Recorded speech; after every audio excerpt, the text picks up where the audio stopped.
23 বছর চলতেছে। মানিক, বলেন কি বলার আছে, কি বিষয়ে কথা বলতে চান, বিস্তারিত ছোটবেলা থেকে শুরু করেন। হ্যাঁ। জি, গ্রামে ছোট থেকে বড় হই। হুম। ওইখানে আমাদের ফ্যামিলি সবাই থাকেন, বাইরে কেউ থাকতেন না, আচ্ছা। সবাই একসাথে থাকতাম। তো ফ্যামিলি সবার ছোট আমি, 3 ভাই 1 বোন, সবার ছোট আমি। জি। তাহলে ছোটবেলা থেকে মনে করেন বাবা কি করতো? হ্যাঁ, বাবা কৃষি কাজ করতেন। আচ্ছা। ধরেন 2-4-5টা গরু বাছুর ছিল, ওকে। এগুলো আমি দেখশন করতাম, ঘাস টাস কাটতাম, সেবা যত্ন করতাম। কিন্তু এক সময় দেখা গেলো কি আমি কাজকে অবহেলা করতাম, ঠিক মতো করতাম না কোনো কিছু। মানে বাবার যে জিনিস করা দরকার, ক্ষেত খামার, এগুলো আমি অবহেলা করি। ওকে। তারপর তাহলে এক পর্যায়ে দেখা গেলো কোনো কিছু করি না, দুষ্টামি করি। তারপর বাবা এক জায়গায় চাকরি দেয়, তারপর চাকরি করতে পারি না, 1 সপ্তাহ পর চাকরি ছেড়ে দেই। এভাবে অনেক জায়গায় চাকরি দেয়। এটা কি চাকরি বলতে কি খুব ছোট বয়স? এটা হ্যাঁ হ্যাঁ, বয়স বলতে কত বছর বয়স ছিল? তখন 10-11। 10-11, মানে লেখাপড়া করাই নাই? জি না, লেখাপড়া আমি করি নাই, ওকে। ওনারা অনেক চেষ্টা করছেন। ওকে। তো লেখাপড়ার প্রতি আমার কোনো মন ছিল না, যে কারণে এটা করতে পারিনি। ওকে। তারপর আমি এক জায়গা থেকে আরেক জায়গায় আসে পড়ি, থাকতে পারি না। ফ্যামিলি ছেড়ে, মানে মূল বিষয় হলো ফ্যামিলি ছেড়ে আমি থাকতে পারি না কোনো জায়গায়। এই কারণে কোনো জায়গায় দিলে থাকতে পারি না। তারপর ওখান থেকে বাড়িতে চলে যাই, আবার 1 সপ্তাহ পর আবার আমাদের বাজারে এক দোকানে দেয়, আবার চলে আসি, থাকতে পারি না। জি। এভাবে কাটে। তারপর আস্তে আস্তে ফ্যামিলিতে থাকি, আর বাইরে কোনো জায়গায় দেয় না, যেহেতু থাকতে পারি না। তারপর এক পর্যায়ে এভাবে থাকতে থাকি 2-4-5 বছর পরে মনে করেন ইলেকট্রিকের কাজ শিখি আমি। আমার এক বন্ধু, ও কাজ করতো ইলেকট্রিকের। জি। তো ওকে বলছি আমাকে কাজটা শেখাও বন্ধু, ও আমাকে অনেকটা হেল্প করছে, কাজটা শিখলাম। তারপর শেখার পরে অনেকদিন হেল্পার হিসেবে করলাম। টুকটাক গ্রাম অঞ্চলে ইলেকট্রিকের কাজ আমি করতে পারি, পুরোপুরি শিখি নেই। ওকে। তারপর এক পর্যায়ে দেখা গেলো আমি চাইছি, আমার প্ল্যান হলো আমি এই ইলেকট্রিকের আমি একটা মাথা হয়ে যাব, মানে একটা বড় ধরনের আমি পর্যায়ে চলে যাব এভাবে। তারপর আমি চাইছি কোম্পানিতে কোনো কাজ করতে। তারপর কোম্পানিতে করি, কিছুদিন করি, মাসেক। তারপর কোম্পানিতে টাকা পয়সা খুব ঝামেলা হয়, ওইখান থেকে চলে আসি, আবার বাড়িতে যাই। যাওয়ার পরে আবার বন্ধুকে ফোন দিলাম, তারপর বন্ধু আবার ওর কোম্পানিতে না ঢুকাই দিল। কাজ করলাম, কাজ মোটামুটি শিখলাম। এই যে কোম্পানিতে ঢুকাই দিল, মানে ওই কোম্পানিতে আপনার কাজ কি ছিল? আমার কাজ ছিল, তখন তো আমি হেল্পার হিসেবে ছিলাম। ইলেকট্রিকের যে আপনার যে দায়িত্ব একটা আছে, আলাদা একটা দায়িত্ব, ওই দায়িত্ব ছিল আমার। ধরেন বোর্ড সুইচ, আপনার অনেক ধরনের ইলেকট্রিকের কাজ করতেন? জি জি। আচ্ছা, বয়স কত তখন আপনার? তখন হ্যাঁ, তখন আমার বয়স প্রায় 18। আচ্ছা, বলেন তারপর। তারপর এক পর্যায়ে আমি ওইদিকে অনেকদিন কাজ করি, প্রায় 5-6 মাস কাজ করি। আমার মোটামুটিভাবে একটা অভিজ্ঞতা হয়ে যায়, অনেকটা আমার আগ্রহ আছে। আমার যে সিনিয়র উস্তাদ, উনি বলছেন যে তোমার মানে খুব একটা আছে, আগ্রহ আছে এই বিষয়ে, তুমি শিখতে পারবা। তখন আমি কাজ করি। তারপর 6 মাস পরে আবার ঈদ আসে, ঈদের আগে বাড়িতে চলে যাই। আচ্ছা। টাকা পয়সা নেই, এরপরে আর কোম্পানিতে আমি আসি নাই। এই যে কাজের প্রতি আমার একটা অবহেলা। আচ্ছা। আসার পরে এভাবে বাড়িতে 1-2 বছর আরো এভাবে কাটাই ফ্যামিলি নিয়ে। তখন এই যে বাবার গরু বাছুর ছিল, ক্ষেত কলা একটু টুকটাক করি। এভাবে করতে করতে কিছুদিন চলে যায়। তারপর হঠাৎ করে আমাকে আমার বাবা মা উনি পরামর্শ করে আমাকে জামাতো পাঠাই দেন, তাবলিগ। জি, তাবলিগে 3 দিনের জন্য, যে চলে যাও, চিল্লা দাও। হ্যাঁ চিল্লা দাও, একটু ভালো হইতে পারবা, দিনের পথে আসো। তারপর আমার বন্ধু বান্ধব ফ্রেন্ড ওদেরকে নিয়ে জামাতে যাই। যাওয়ার পর 3 দিন পরে বাড়িতে চলে আসি। আসার পরে ফ্যামিলিতে শুনি, আমি তো 3 দিন ছিলাম না, কিছু জানি না ফ্যামিলির ব্যাপারে। তারপর শুনি আমার যে বড় 2 ভাই, ভাই বউ ভাবি, ওনারা আলোচনা করতেছেন, কথা বলতেছেন প্রতিবেশী মহিলাদের সাথে আমার বিয়ের বিষয় নিয়ে। তখন আমি তো বুঝতে পারি নাই। তখন আমাকে অনেকে মজা করে বলে যে তোমার তো বিয়ে ঠিক হয়ে গেছে। আমি কিছু না, এটা মজা করো নাকি, বিয়ে করবো আমি আরো 4-5 বছর পরে, এখন আমার কিছুই করি নাই।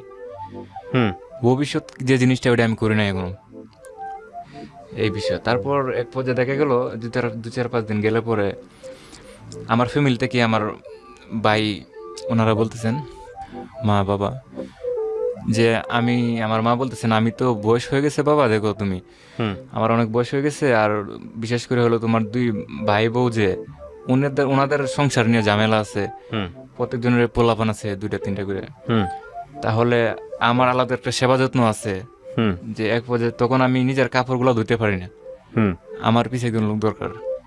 হয়তো গরিবের ফ্যামিলি সন্তান নিতে পারি, হুম কিন্তু চলাফেরাটা একটু অন্য টাইপের।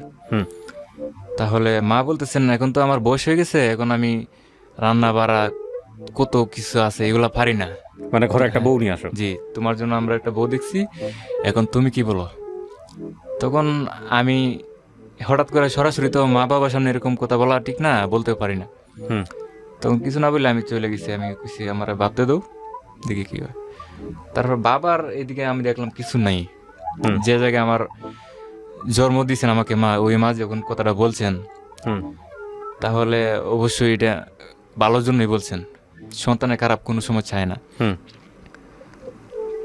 তারপর আমি বলছি মা আমার তো ভবিষ্যৎ যে জিনিসটা এটা কিছুই করি না এখনো, রাইট 2-4-5 বছর পরে লইলে তো ভালো হয়। তখন মা বলতেছেন, সবাই বলতেছেন যে এলাকার যুগের এখন সিস্টেম ভালো না, হুম এখন ছেলে মেয়ে কত ধরনের ঘটনা হইতেছে, খুব রিস্ক, তোমার বয়স হয়ে গেছে এখন, আর এখন বর্তমানে এই বয়সে ছেলেরাকে মা বাবা একমাত্র তাদের দায়িত্ব শেষ করে দিতে হবে। হুম তারপর এক পর্যায়ে এভাবে গল্প করতে করতে করতে করতে আমার বিয়ে শাদী ওনার হাতে দিয়ে দিছি, বুঝছি তোমরা যেটা ভালো মনে করো ওইটাই করো। মানে বাপ মাকে বলছেন এটা? জি হুম কত সালের গল্প এটা? হ্যাঁ, এটা 2019 সালের গল্প। 19? হ্যাঁ। জি, তারপর মা বাবার কাছে আমি ছেড়ে দিছি এই বিষয়টা।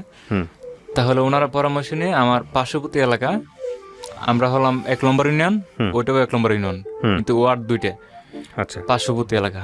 ওকে ওইদিকে একটা মেয়ে দেখছেন, সম্বন্ধ দেখছেন, দেখার পরে মেয়ে আমার বোনই হয় হুম এই হিসাবে, হুম মানে হিসাব মিলে, সম্পর্কের দিক থেকে? জি সম্পর্ক দিক দিয়ে হিসাব খুব একটা মিলে। হুম তারপর আমার মা ভাই বাবা ওনারা গেছেন মেয়ের বাড়িতে গিয়ে দেখছেন, হুম ওইটাও আমি নিজেও পুরোপুরি জানি না, তারপরে বলছেন। হুম যাওয়ার পরে ওনারা মেয়ে দেখছেন, ওনাদের যে আমার শ্বশুরবাড়ির আর্থিক অবস্থা হুম খুবই দুর্বল, বিশেষ করে আমরা তো দুর্বল, মানে আমাদের থেকে অনেকটা দুর্বল, হুম এলাকার প্রতি তারা মানে খুবই একটা বেশি দুর্বল। মানে শুধু একমাত্র আমার মা একটা কথা বলছেন যে আমি চাই আমার ফ্যামিলি সবাই ছোট ছেলে, আচ্ছা আদরের ছেলে। আর বিশেষ করে আমার মা 5 ওয়াক্ত নামাজ পড়েন, মনে করেন রোজা নমাজ সবকিছু, এদিক দিয়ে আমার মা একটু হুম অন্যরকম। ধার্মিক? হ্যাঁ, তারপর আমার মা বলছেন আমি চাই আমার মেয়েটা, যে আমার ছেলের বউটা হবে মানে পর্দাশী, পর্দা করবে, সম্মান জানবে, ঘরের বউ হয়ে থাকবে, সম্মান দিতে জানবে, আর মেয়েটাকে চাই মেয়েটা হয়তো ভালো। হুম তা আমরা মেয়ে দেখছি, দেখে পছন্দ হয়েছে, মেয়ে কোরআন শরীফ পড়ে, বাংলা পড়া আছে, ব্যবহার ভালো, হুম সব দিক দিয়ে ঠিক আছে। বিশেষ করে তোমার যে আর্থিক অবস্থা এগুলো তোমার দেখে লাভ নেই, হুম তুমি তো বাবা বউ কিনে থাকবে, ওকে দেখে বিয়ে করো, আমরা ওকে দেখে পছন্দ হয়েছে, হুম এখন তোমার কিছু বলার আছে নাকি বলো। আচ্ছা। আমি বলছি মা জীবনের তো একটা শেষ, বিয়ে শাদী জন্ম মৃত্যু একবারই হয়, হুম আমার তো বন্ধু বান্ধব আছে, ওদেরকে নিয়ে একবার আমি যাই, গিয়ে একটু দেখতে চাই। হুম তারপর বললো সমস্যা নেই, তুমি যেহেতু বিয়ে করবা তোমার দেখার অধিকার আছে, তুমি যাও গিয়ে দেখতে পারো। হুম তারপর আমি একটা বাইক নিয়ে আমার বন্ধু বান্ধব নিয়ে একদিন যাই। হুম যাওয়ার পরে বিশেষ করে আমি মা যেটা বলছেন অর্থনৈতিক হুম আর্থিক অবস্থা এগুলো দেখার কোনো প্রয়োজন নেই, যে ঘর বাড়ি মনে করুন ওইটাও নাই, হুম বিশেষ করে বস্তিতে যেভাবে মানুষ বসবাস করে হুম এরকমই। তখন আমি মার কথাটা আমার মনে পড়ে গেছে, মা তো বলছিলেন কথাটা, হুম যে তখন আমি যাই, যাওয়ার পরে ওনারা মেয়েকে সামনে আনেন, আমি দেখলে পরে মেয়েকে দেখে আমার পছন্দ হয়, হুম হুম ওরা দেখে আমার পছন্দ হয়েছে। তারপর আমি বলছি চলে যাই, হুম দেখা হয়ে গেছে। তারপর আমি চলে আসি বাড়িতে, হুম আসার পরে আমার কাছ থেকে মানে ট্রিটমেন্ট নিতে চাইতেছে ফ্যামিলি, হুম যে কি। তখন আমি একবার ভাবতেছি যে বউ কিনে তো থাকবো ঠিক আছে সারা জীবন, আমি তো শ্বশুর বাড়িতে পড়ে থাকবো না। তারপরও মন মানতেছে না, কারণ আমি তো শ্বশুর বাড়ির মনে একটা আছে, মানুষ একটা আশা ভরসা করে হুম যে আমি একটা বিপদে পড়লে শ্বশুর বাড়ি থেকে এটা চাবো এটা Support চাবো, হবে, হ্যাঁ। সাপোর্ট, যে কারণে আমি আর সাপোর্ট, ওরকম কিছুই নাই জি শ্বশুরের? সাপোর্ট বলতে কিছু নেই। ওনারা ফ্যামিলিতে আমি যে বিয়ে করি, হুম ওই বউ ফ্যামিলিতে সবাই বড়, হুম ওর বয়স যখন 14 বছর তখন আমি বিয়ে করি। হুম ফ্যামিলিতে ওই বড়, আরো ওর 3টা বোন আছে, হুম। ওরা আরো 3 বোন আছে, 3 ভাই আছে, ফ্যামিলিতে সবার বড়। আচ্ছা। আর যারা আছে এখনো ছোট ছোট বাচ্চা ফ্যামিলিতে, এই কারণে মানে সবার বড় তো, মানে প্রথম মেয়েকে আমি বিয়ে করি। হুম। তো এক পর্যায়ে আমার দিকে পছন্দ হয়েছে, তারপর বলছি জীবনে মানুষের তো দুদিনের দিন দেখি, মানে অর্থনৈতিক আজকে আছে কালকে নাই। আচ্ছা, আমার মেয়েকে দেখে পছন্দ হয়েছে, ও যদি ভালো থাকে, মা বাবাও দেখছেন, ওইটা অবশ্যই ভালো হয়। তারপর আমি ডিসিশন দিয়ে ফেলেছি বাবা মাকে, হ্যাঁ তোমরা দেখো যেটা ভালো মনে করো ওইটাই। তারপর ওনারা এক পর্যায়ে যে শ্বশুর বাড়ি থেকে হুম। যে একটা চাপ দিছে, কিরকম চাপ মানে আমরা যে দেখছি, আমরা কেন এটা জানাইতেছি না হুম। বিয়ের ব্যাপারে, হুম। খুব একটা চাপ দিয়ে ফেলেছে আমাদেরকে। হুম। তারপর আমরা বলছি দেখো জীবনের একটা জিনিস বিয়ে শাদী, ওইটা তো ভাববা চিন্তা করতে হবে, হুম। হঠাৎ করে তো আর কোনোভাবে হয় না এটা। হুম। তারপর আমার ভাইকে বাবাকে বাজারে পাইলে পরে আমার শ্বশুরে অন্য এলাকার মানুষ বলে কি আমরা জানান তারিখ কবে কি করবেন। হুম। তারপর আমার একটা চাচাতো ভাইয়ের কফি হাউস আছে বাজারে, ওই দোকানে বসেই শ্বশুরবাড়ির এলাকার লোক হুম। মানে চাইতেছেন দোকানে বসে এটা এই যে বিয়ের সাথে আপনার মেয়েটাকে দেখে পছন্দ হয়েছিল? হ্যাঁ, আমারকে মেয়েদেরকে পছন্দ ছিল। মেয়েদের কিন্তু শ্বশুরবাড়ির অবস্থা ভালো না। অবস্থার প্রতি আমার বিষয় একটা আমি ভালো ছিল না। হুম। তারপরেও যে জায়গায় মা বলছেন যে মেয়ে যদি ভালো হয়, মেয়েকে নিয়ে তো তুমি সুখী হতে পারো, তো এর থেকে আর কিছু লাগে না। হুম। তারপর Right. হ্যাঁ, ওই মার কথাই আমি সবসময় স্মরণ করছি, ওইটা মানে মার কথাই আমি এতটুকু আগাইছি। আর যেহেতু মা আমাকে বলছেন কথাটা নিজে থেকে বিয়ে শাদী ব্যাপার, না করলে তো মা কষ্ট পাবে, এই জন্য আমি এটা ডিসিশন নিই। হুম। তারপরে এক পর্যায়ে একটা দোকানে বসে কফি হাউসে হঠাৎ করে শুনি ওই দোকানেই আপনার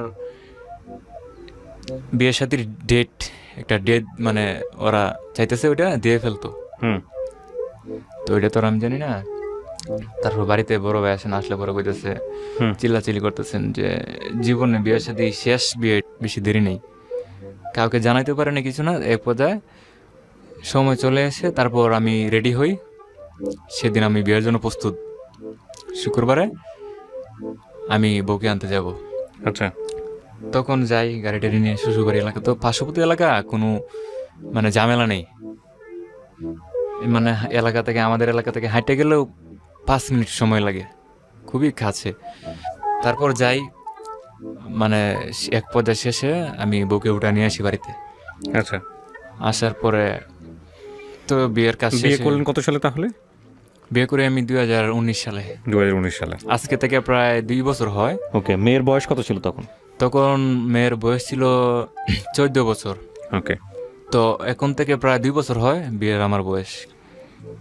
আমি আর বাইরে যাই না, যেহেতু বিয়ে শাদী করছি, বাড়িতে থাকি, এভাবে সময় যায়। তারপর শ্বশুর বাড়ি থেকে লোক আসে, কাছাকাছি তো অনেকে আসে, আসা যাওয়া করে, এভাবে ভালোই 1-1.5 মাস কাটতেছে। সব দিক দিয়ে ভালোই পাইছি আমি, শ্বশুর শাশুড়ি আচার আচরণ, মানে সবাই বলতেছে এলাকা বিয়ে লইছো খুব ভালো, তোমার শ্বশুর ভালো আছে, শাশুড়ি ভালো আছে, মানে এইভাবে খুব একটা ভালো লাগতেছে। এভাবে যায় কিছুদিন, তারপর কিছুদিন পর আমার যে ওয়াইফ, আমি তো প্রায় 2 মাস হয়ে যায় বিয়ের বয়স, তারপর একটু মানে অর্থনৈতিক অবস্থা খুব দুর্বল হয়ে যায়, মানে চাইছি আমি বাইরে যাওয়ার লাগবো আবার কাজ কামের জন্য, কোম্পানি থেকে ফোন আসছে। তারপর এক পর্যায়ে আমি আবার বউকে রেখে আমি বাইরে চলে যাই নেত্রকোনা কোম্পানি কাজে। তারপর কিছুদিন কাজ করি, প্রায় 1 সপ্তাহ হয়ে গেছি বাড়ি থেকে। তখন আমার ওয়াইফে আমাকে ফোন টোন দেয়, মিস করে, আমিও মিস করি। প্রথম বিয়ে করে তো থাকা যায় না দূরে বেশি।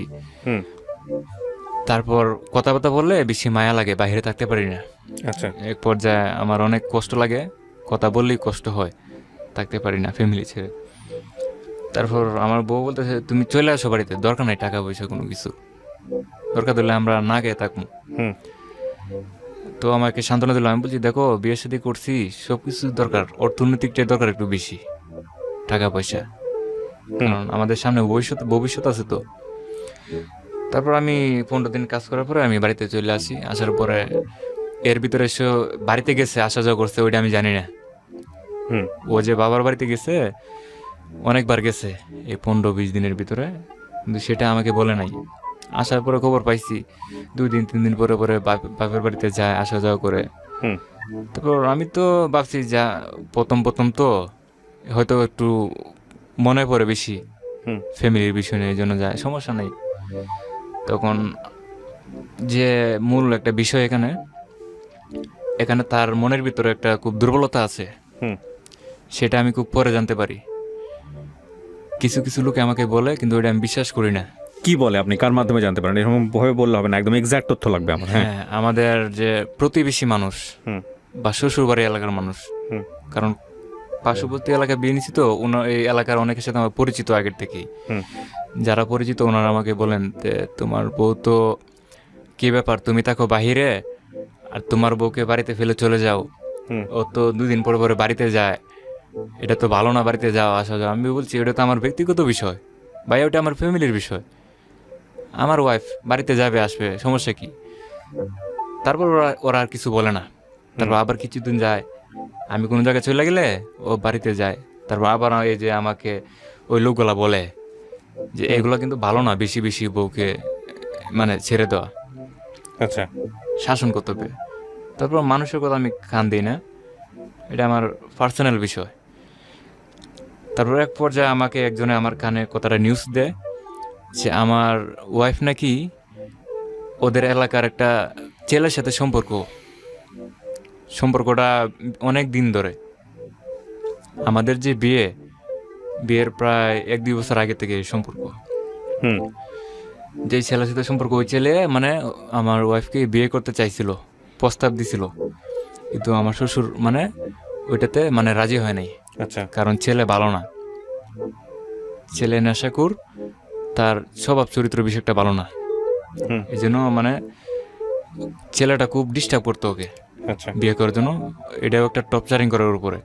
ধরুন স্কুলে গেলে পরে গেটের সামনে দাঁড়ায় থাকতো, ডিস্টার্ব করতো, এক সময় দেখা গেল হাতে ধরে ফেলে, মানে খুব মানে একটু টর্চারিং করে। তারপর ওই বিষয়টা কি আমার ওয়াইফ বিয়ের পরে আমাকে বলে, যে বিষয়টা এখন বলতেছি, হুম যে ওই ছেলে খুব ডিস্টার্ব করতো, মানে চাইছিল ওকে বিয়ে করতো, যে কারণে ওকে মানে বিয়ে করার জন্য তাকে অনেক কিছু মানে জাদুটনা করছে সে, হুম যেন তাকে কেউ বিয়ে না করতে পারে, বিয়ে করলেও যাতে কারো সংসার এটা বেশি দিন টিকবে না, আচ্ছা এরকমভাবে সে একটা সাজায় রাখছে। তারপরে এক পর্যায়ে যখন ওই ছেলের কাছে বিয়ে দিতে রাজি হয় নাই, হুম আমার কাছে বিয়ে দিছে, তখন ওই ছেলে তো, এগুলো আপনি জানছেন কার কাছ থেকে? হ্যাঁ আমার শোনা যে, কথা? হ্যাঁ আমার যে শ্বশুরবাড়ি এলাকার লোক, হুম কিছু লোকের সাথে আমার বন্ধু বান্ধব ছিল পরিচিত, যারা সত্য কথা বলেন, হুম ওনাদের কাছ থেকে আমি শুনছি। তখন আমি বিশ্বাসের উপরে হুম আমি প্রমাণও পাইছি। প্রমাণ কি পাইলেন আপনি? প্রমাণ যখন আমাকে একজন একটা কথা বলেন এই বিষয়ে, তখন তো একটা ভিতরে দুর্বলতা আসে। হুম মানে এক ধরনের কোশ্চেন তৈরি হয়। হ্যাঁ, আমার ওয়াইফ এটা কি সত্যি না মিথ্যা, মানুষে বলে এরকম হয়। হুম বাপের বাড়িতে গেলে পরে বলে এই ছেলেদের সাথে আড্ডা মারে, মজা লয়, হুম মানে যা মন চায় তা করে, নিজের স্বাধীনতা, মানে আমার কোনো পারমিশন নেই না, হুম এরকমটা শুনি। শোনার পরে তো আমার খারাপ লাগে মানুষের কাছ থেকে শুনে। তারপর আমি ভাবছি এক পর্যায়ে তো আমার একটা বিষয়টা দেখার দরকার, ফলো করা দরকার। এক পর্যায়ে আমি ওকে বাপের বাড়িতে পাঠাই, যাওয়ার পরে আমি সবার চোখের আড়ালে আমি ফলো করি সে বাড়িতে গেছে। আমি 3 দিনের জন্য বাড়িতে পাঠাইছি, কি করে, কোথায় থাকে, কতটুকু সময় কোথায় কাটায়, আচ্ছা এটা আমি ব্যক্তিগতভাবে ওটা আমি ফলো করি। আমি একটা অন্যরকম ছদ্মবেশে, যেন কেউ না বুঝতে পারে আচ্ছা শ্বশুর বাড়িতে গেছি। আচ্ছা তারপর এক পর্যায়ে আমি অল্প অল্প করে আমি গল্প জানতে পারি যে না, বিষয়টা কিছুটা ম্যাচিং আছে যারা বলছিল।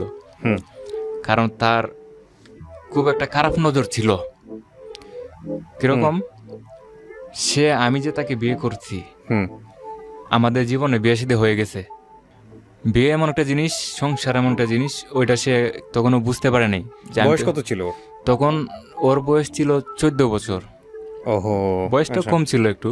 হুম অনেক কিছু সে মানে মানে সংসারের বিষয়, স্বামীর যে কি সেবা, একটা মর্যাদা, ওইটার প্রতি তার একটা আকর্ষণ নাই। আচ্ছা মানে বিয়ে হয়েছে কিনা তার এটা নিজে মনে হয় মনে নেই, আচ্ছা তার আচ্ছা চলাফেরা দেখে বোঝা যায়। আচ্ছা তারপর আমি এভাবে ফলো করতে থাকি, রাত্রে দিনে যাই আশেপাশে। তারপর এক পর্যায়ে এভাবে আমি দেখতেছি কিছুটা আমার মানে সন্দেহজনক মনে হইতেছে। তারপর ভাবছি, আমি যেটা ভাবছি, আচ্ছা কিছুদিন যাক, দেখি মানুষের ভুল ভুল করে অনেকে করে অনেক কিছু, বয়স কম থাকলে না বোঝার কারণে ঠিক হয়ে যাবে। কারণ সে তো আমার স্ত্রী, এখন তাকে আমি এখন কিছু বলবো না, কারণ সে কষ্ট পাবে বিষয়টা বললে। এটা আমার কাছে থাক, এভাবে আমারটা আমার বুকে চেপে রাখি। আচ্ছা। তারপর এভাবে কিছুদিন যায়, তারপর এক পর্যায়ে দেখা গেল সংসারের প্রায় 6 মাস 7 মাস হয়ে যায়। এর ভিতরে আমি বাহিরে কোনো জায়গায় যেতে পারি না। 1 নম্বর কারণ, সে বাড়িতে থাকতে চায় বেশিক্ষণ, ওদের বাড়িতে।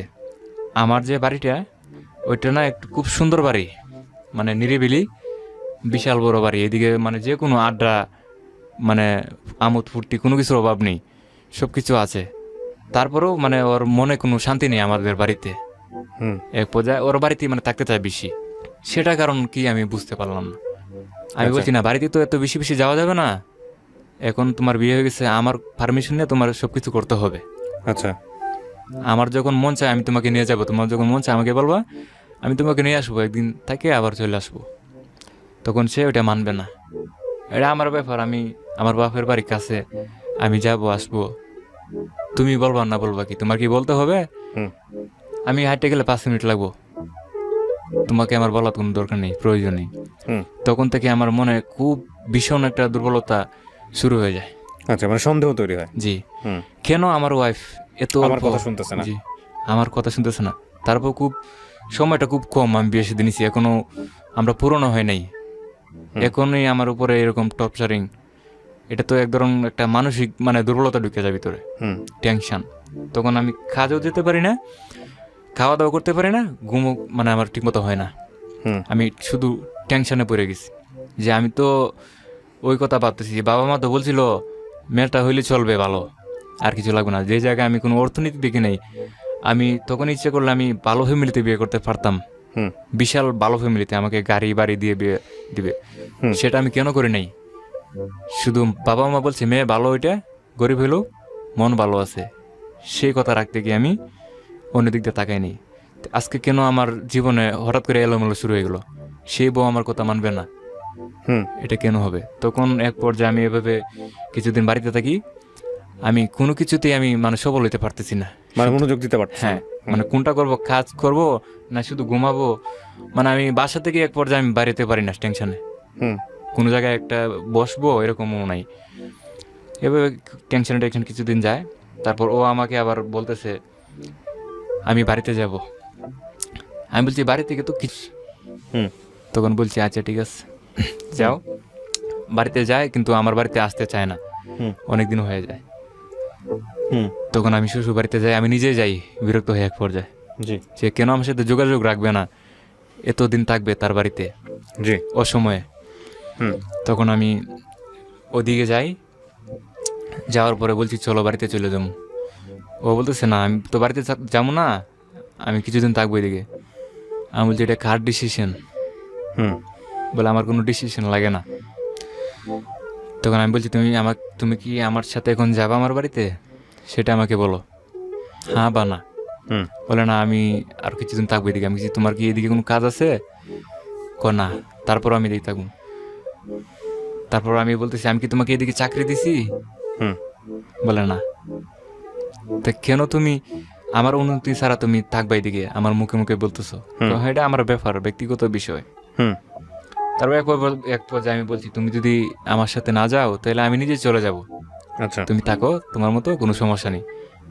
আমারও কাজের একটা চাপ আছে, যেহেতু যাবে না, তখন আমি একা একাই একটু পানি পর্যন্ত খাই নেই। সেও বলে নাই যে বসো একটু পানি খাও, একটু রেস্ট নাও। তারপর আমিও রাগে, যেহেতু আমার সাথে যাবে না, আমি একা বাড়িতে চলে যাই। যাওয়ার পরে সবাই ভাবছে বউকে নিয়ে যাব, অবাক যে তুমি কালি হাতে কেন? আমি বলছি এমনি বউ, মানে এলাকার মানুষ, আমি বলতেছি এমনি বউ বাড়িতে আসে কি করবে, আমি তো সবাইকে এটা জানতে দেওয়া যাবে না, আমারটা আমার কষ্ট আমার বুকে রাখছি। বাবা আমার কাছে বলি নাই এরকম আচরণ যে আমার সাথে করছে। বাবা মা বলছে কি তোর বউ আসে নাই? আমি বলছি না মা, ও তো কিছুদিন থাকতে চায়, একটু অসুস্থ, থাক কিছুদিন। তারপর আমি তো থাকতে পারি না, যখন রাত হয় নিজুম খারাপ লাগে, যত রাত গভীর হয় তখন বিষণ্ণ শুরু হয় জীবনে, খুব স্বাভাবিক। জি। তারপর এক পর্যায়ে আমি তাকে বারবার ফোন দিই, ফোনও রিসিভ করতে চায় না। হুম দেখা গেল সে খুব একটা মারাত্মকভাবে ব্যস্ততার মাঝে হুম পড়ে গেছে। হুম কিন্তু ব্যস্ততাটা কি সেটা তো আমার জানার দরকার। হুম সে তো ব্যস্ত আমাকে নিয়ে না। মানে আপনাকে পাত্তা দিচ্ছে না সোজা বাংলা। হ্যাঁ, আমাকে পাত্তা দিচ্ছে না। হুম তার মতো সে ব্যস্ততা কেন থাকবে? তারপর যে আমি ফোন দেই যে তুমি চলে আসো বাড়িতে, হুম আমার তো খুব কষ্ট হয় খাওয়া দাওয়া, আম্মা অসুস্থ, আমি নিজেও অসুস্থ, হুম আমার শরীরে শান্তি নেই, তুমি চলে আসো। তুমি চলে আসো, সমস্যা কি আমার বাড়িতে? হুম তখন আমি বলছি তুমি কি আমাকে ঘর জামাই নিবা নাকি বলতেছো, মানে হাসে হাসে বলতেছি হুম আমি তোমার বাড়িতে কেন যাব? তখন সে বলতেছে তুমি ঘর জামাই তো তুমি। ঘর জামাই তো তুমি? হ্যাঁ। আচ্ছা। আমি বলছি সেটা আবার কবে হইলাম? এখন থেকে তুমি ঘর জামাই মনে হয় আমার কাছে। হুম তারপর আমি কথাটা মজা করে এটা ফেলে দিলাম, হুম যা বলছে তো বলছি। হুম তারপরে আবার মানে বউ ছাড়া থাকতে পারি না তো, মানে বউয়ের প্রতি আমার এত অল্প সময়ে ভালোবাসা বেশি জমে গেছে, হুম মানে যেটা আমার ফ্যামিলিতেও ছিল না। তাকে ওইটা একমাত্র আল্লাহ তাআলা জানেন এত ভালো আমি কেন বাসছিলাম। এই মেয়েটা কি আপনার প্রথম জীবনে লাভ? জি। ওকে। ওই ওই লাভের আগে আমি জীবনে কোনো মেয়ের দিকে তাকাইও নাই, ওইটা জীবনে আচ্ছা। ফার্স্ট। ওকে, তারপর? তারপর এক পর্যায়ে যে ভালোবাসাটা বেশি তার প্রতি আমার থাকতে পারি না। হুম দিনেও যেরকম কষ্ট, রাত্রে আরো বেশি কষ্ট। হুম ধরেন মানে বউয়ের হাতের ভাত খাইয়া বা একসাথে থেকে গল্প করে মানে অভ্যাস হয়ে গেছে, তখন এটা ছাড়া থাকা যায় না। আচ্ছা চেষ্টা করলো, তখন আমি ভাবছি যা ওদের বাড়িতে আমি চলে যাই। আচ্ছা। তখন এক পর্যায়ে আমি মা বাবাকে বলে চলে গেছি ওদের বাড়িতে। কাজ কাম তো সবই বাতিল তার জন্য, হুম সব ক্যান্সেল। কাজ কেমন করবো? কাজ করার তো মন মানসিকতা আমার নেই। হুম তখন ওর বাড়িতে যাই, গেলে পরে ভালো মন্দ জিগাইলে পরে আমি ভালো মন্দ জিজ্ঞেস করতেছি, ও আমাকে জিজ্ঞেস করে নাই তুমি কিভাবে ছিলা, এই যে আমি এতদিন ছিলাম না, তুমি কে তোমাকে রান্না করে খাওয়াইছে, হুম কিভাবে তোমার সময় গেছে, তুমি কি সুস্থ আছো, তার খবর আমার নিতে হচ্ছে। মানে ও আপনার কিছু জিজ্ঞেস করে না, আপনি না উল্টা না, জিজ্ঞেস করেন? আমি কিভাবে ছিলাম, আমি কি খাইছি নাকি, তার প্রয়োজন নেই কোনো। কিন্তু আমি অবশ্যই তার প্রয়োজন নিতেছি, তুমি যে ছিলা এদিকে তোমার তো কোনো সমস্যা হয় নাই, ঠিকমতো খাওয়া দাওয়া করছো তো, কোনো অভাব তো হয় নাই? বলো না আমি ভালো আছি। তারপর বলছি যে চলো, অনেকদিন তো হয়ে গেছে, এখন বাড়িতে চলো, হুম আমার তো ডিউটি করতে হবে, কাজে যেতে হবে, অনেকদিন হয়ে গেলো কাজে যাই না। হুম আর এখন কাজে না গেলে আমার চাকরিটাও ক্যান্সেল হয়ে যাবে, যেহেতু কাজটা আমি খুব কষ্ট করে শিখছি। ইলেকট্রিকের কাজ তো খুব সহজে শেখা যায় না। হুম ওকে বুঝাইতেছি কিন্তু ও বুঝতেছে না। তুমি কাজ করো, যায়, সমস্যা কি, আমি তো আছি এইদিকে, যখন তুমি বাড়িতে আসবে আমাদের বাড়িতে চলে আসবে। তারপর এক এক পর্যায়ে একটা তর্কাতর্কি হয়ে যায়, আমার শ্বশুর শাশুড়ি মানে তখন এটা শুনে ফেলে, কি হয়েছে জিজ্ঞেস করে। তখন ও বলতেছে আরে দেখো না তোমার জামাই কি বেয়াদব, মানে শ্বশুর বাড়িতে এসে চিল্লাচিল্লি করতেছে, আচ্ছা আচ্ছা। বেয়াদবের মতো কথাবার্তা বলতেছে। তখন যে ও একটু বড় গলা কথাবার্তা বলতেছেন, পাশের যে রুম ছিল হুম ফ্যামিলিতে ছিল, ওরা শুনতেছে। এক পর্যায়ে মানে আমাকে ওনারা এর ভিতর থেকে একটা সন্দেহ তৈরি হয়ে যায়, হুম মানে ওরা কি ব্যাপারে তো তাড়াতাড়ি কিছুদিন হলো বিয়ে হয়েছে, জামাই মানুষ, এখনই কেন এরকম করছো? চিল্লা চিল্লি হচ্ছে এইদিকে। হুম তারপর আমি তো কিছু অন্যায় করি নাই, মানে আমাকে ফাঁসাই দিছে, আমি বেয়াদব, আমি তার খোঁজ খবর নেই না। সে বলতেছে আমি তার খোঁজ খবর নেই না, সে যে তার বাড়িতে আসছে, এক পর্যায়ে এরকম কথা বলতেছেন। তারপর আমি কিছু বলি না, আমার কারণ বলার মতো কোনো ভাষা নেই। ভাষা আমি মানে যে ভাষাটা ছিল তখন এটা হারাই ফেলাই ভাষা, হুম মানে শুধু কান দিয়ে শুনি, চোখ দিয়ে দেখি, আর শুধু উপরওয়ালার কাছে আমি মানে প্রার্থনা করি যে তুমি আমাকে সুন্দর একটা জীবন দাও, আমার বউর মাথা তুমি ঠান্ডা করে দাও, যেন সমস্যা কোনো না হয়। হুম অনেক আশা করে তাকে বিয়ে করছি। তারপর এক পর্যায়ে এভাবে কিছুদিন যায়, তখন দেখা গেল জানেন মানে ওর কাছে আমি দুর্বল, কিন্তু কেন সেটা আমি নিজে জানি না। অথচ আমি কোনো দিক দিয়ে দুর্বল না, মানে তার আচরণে আমি যদি দুর্বল না হই তার কাছে, তাহলে সে আমার ফ্যামিলিতে থাকবে না, এই পরিস্থিতি শুরু হয়। হুম হুম তখন মানে একটা আছে না যে ফ্যামিলিতে অনেকেরই মানে স্ত্রীর কথা চলতে হয়, হুম ওঠার কথা বলে উঠতে হয়, বসার কথা বললে বসতে হয়, সেটা শুরু হয়ে যায়। তখন আমি অনেক সময় সেটা ভাবি একা একা, হুম এটা কি শুরু হয়ে গেল। এক পর্যায়ে আমি তখন তো আর কারো কাছে কিন্তু বলতে পারি না, কারণ এটা তো বলার মতো বিষয় না এটা। হুম আমারটা আমি আমার বুকে চেপে রাখি, কারো কাছে বলতে পারি না, আর কেউ বুঝতেও চায় না এটা, হুম বুঝতে পারেও না, কারণ সে এরকম সময় করে যেন কেউ না দেখে, কেউ না বুঝে, হুম শুধু আমাকে আঘাত দিয়ে। তারপরে এক পর্যায়ে আমি বলছি অনেকদিন হয়ে গেছে, ফ্যামিলি তো অভাব শুরু হয়, কারণ অর্থনীতি তো দুর্বল আমাদের। হুম এক সময় ছিল সেটা নষ্ট হয়ে যায়, তখন আবার বাহিরে যাই, হুম। ওকে বুঝাই যে তুমি ভালো থাকো, আমি এক সপ্তাহ পর পর আসবো তোমার সাথে দেখা বাইরে করবো। যাই মানে কাজ করতে? হ্যাঁ, কি কাজ করতেন বাইরে গিয়ে? ইলেকট্রিকের কাজ করতাম। ইলেকট্রিকের কাজ করতেন। এক পর্যায়ে আমি ওকে বুঝাইছি যে তুমি থাকো, আমি বাইরে যাই, টাকা পয়সা তো আমাদেরই দরকার, সামনে যে অনেক দিন আছে, সময় আছে, হুম আমাদের ভবিষ্যৎ আছে, পোলাপান হবে, ফ্যামিলি বড় হবে, টাকা দরকার। হুম এইদিকে তো থাকলে আমাদের চলবে না। তাহলে তাকে বুঝাই আমি যাই আবার ওই কাজে। যাওয়ার পরে শুনি ফোন দিছি, ফোন দিলে পরে বলে আমি বাপের বাড়ি চলে আসছি। আমি বলছি তুমি তো চলে আসছো, আমার তো, আমি হয়তো বাড়িতে নেই, কিন্তু আমার বাবা আছে, মা আছে, ফ্যামিলি তো অনেক কেউ আছে, হুম ওদেরও তো একটা আশা আছে যে তুমি বউ, ওদের কথা তুমি মানবা, সম্মান দিবা। হুম ওনারা যেটা বলে, কারণ ওনারাই পছন্দ করে বিয়ে করেছেন আমাকে, আমি Right. নাই, আমি নাই তাতে কি হয়েছে, তুমি তো বাড়িতে থাকতা, অথচ আমাকে তো তুমি জিজ্ঞেস করতা। তখন সে একটু মানে অন্যরকম ভাবে কথা বলে আমাকে। হুম এভাবে আমি কিছু বলি না, আমি মানে একটা ডিসিশন নিছি, ও কি করতে চায়, কিভাবে মানে কি করতে চায় ওইটাই আমি দেখি, সময় দিই। এভাবে আমি কাজ করতে থাকি, কিছুদিন তার সাথে আমি যোগাযোগ রাখি না, মানে কষ্ট পাইছি তার মাধ্যমে, আমি কিছুদিন যোগাযোগ রাখি না, ফোন বন্ধ করে ফেলি, ও আমাকে ফোন দেয় না। তারপর আমি আবার থাকতে পারি না, কথা না বললে অভিমান রাখতে পারি না, তারপর যোগাযোগ করি। তারপর ও বলতেছে তুমি বাড়িতে আসবা না? আমি বলছি কোনো কাজ আছে? না, তোমার কি টাকা পয়সা বেশি প্রয়োজন, তাহলে তুমি তোমার চেষ্টা করো, আমি আমার চেষ্টা করি। হুম তারপরে এক পর্যায়ে আমার কথাটা কষ্ট লাগে, তারপর আমি কাজ একদম ছেড়ে দিয়ে আসি পড়ি। টাকা পয়সা আমি মানে পাইতাম কোম্পানিতে, ওইগুলো আমি আনিনি। কথাটা শুনে আমার কিরকম একটা সন্দেহ লাগছে, ওই দিন আমি রাত্রে ট্রেনে চলে আসি বাড়িতে। হুম আসার পরে বলছি আর চাকরি করুম না, তোমার কাছে সে সময় থাকবো। তারপর ওইভাবে দেখা গেল থাকতে থাকতে ফ্যামিলিতে বেশি দিন যায় না, আবার অভাব শুরু হয়ে যায়। যখন আমার বাবা তো কাজ কাম কিছু করতে পারে না, আমার উপরে সব কিছু ফ্যামিলির, হুম তখন ওইটা নিয়ে ঝামেলা, যে ফ্যামিলিতে মনে করেন সব কিছু ঠিকঠাক হয় না।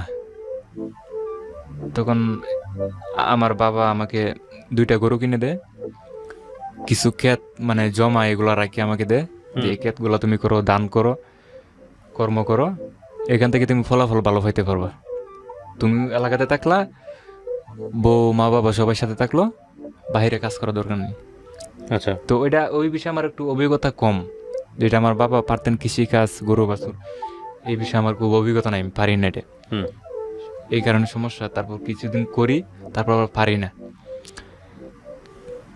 তারপর আমি এক পর্যায়ে আমি এটা করি না, অবহেলা করি, ক্ষেত খামার এগুলা, কৃষিকাজ। তখন বাবা গরুগুলা বিক্রি করে ফেলে, যে তোমাকে দিয়ে কাজ হবে না, তুমি তো সফল হইতে পারবে না, চাইছিলাম তুমি কাছে থাকো, নিজের ভবিষ্যৎ নিজে করো।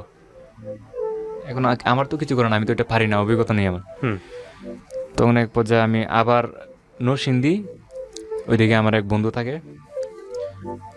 কোম্পানিতে কাজ করে বিশাল বড়, হুম ওর সাথে যোগাযোগ করি, ও বলে চলে আসতো এইদিকে।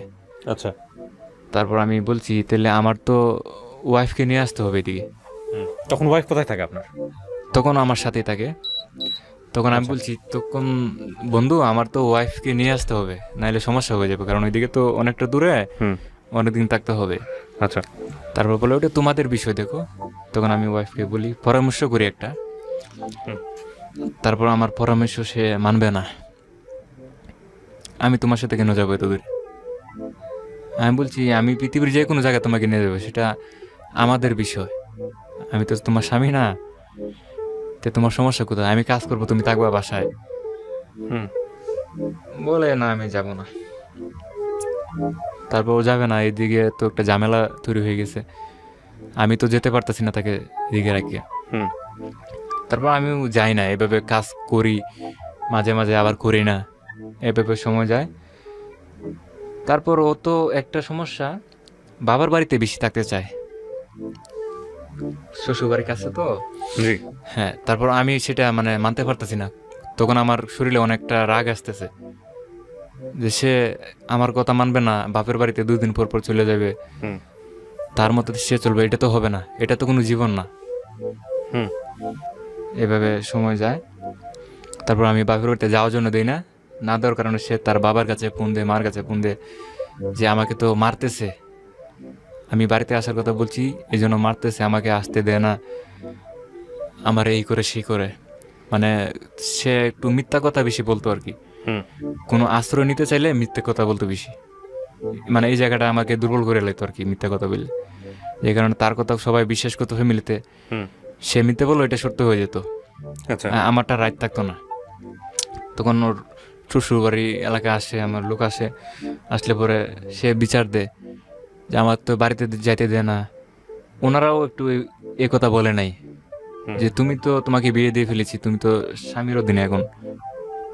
ও কথা না বললে তোকে খেয়ে যেতে দেবে না, তুই চল। এভাবে আমার ফ্যামিলি সবাই তাকায় রয়েছে। আমার শ্বশুরে বলতেছে তুই প্রতিদিন যাবি, প্রতিদিন আসবি, হুম সমস্যা কি? আরো মানে মেয়েদেরকে শাসন না করে আরো চান্স দিতেছে। হুম তারপরে এক পর্যায়ে আমি বিষয়টা খুব কষ্ট পাই। আমার শ্বশুর তো বাড়িতে এসে যদি এরকম ভাবে কথা বলেন, চিল্লা পাল্লা করতেছেন, কথা বলার মাধ্যমে একটু মজা, কিন্তু সে মানে এরকম ভাবতেছে না যে আমার স্বামী, বা আমিও এরকম মানে অনুভূতি পাইতেছি না সে আমার স্ত্রী। হুম মনে হইতেছে দুজন দুজনকে চিনি না, অপর। তারপরে এক পর্যায়ে আমার একটু অভিমান হয়ে যায়, খুশি ওর সাথে যোগাযোগ রাখবো না, আমি বাইরে চলে যাবো কোম্পানিতে। ওকে। যেহেতু আমার কথা শুনে না, দেখি সে কি করতে চায়।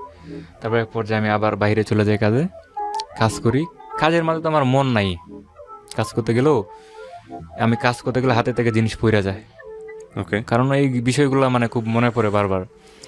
ওয়াইফ তখন কি আপনার কন্ট্রোলের বাইরে একদম? জি, একদম কন্ট্রোলে আনা আমার জন্য সম্ভব না। হুম তারপর আমার সাথে যারা কোম্পানিতে কাজ করে ওরা বুঝতে পারতেছে যে আমার যেমন কষ্ট। ওরা জিজ্ঞেস করতে কি হয়েছে তোমার, বলো।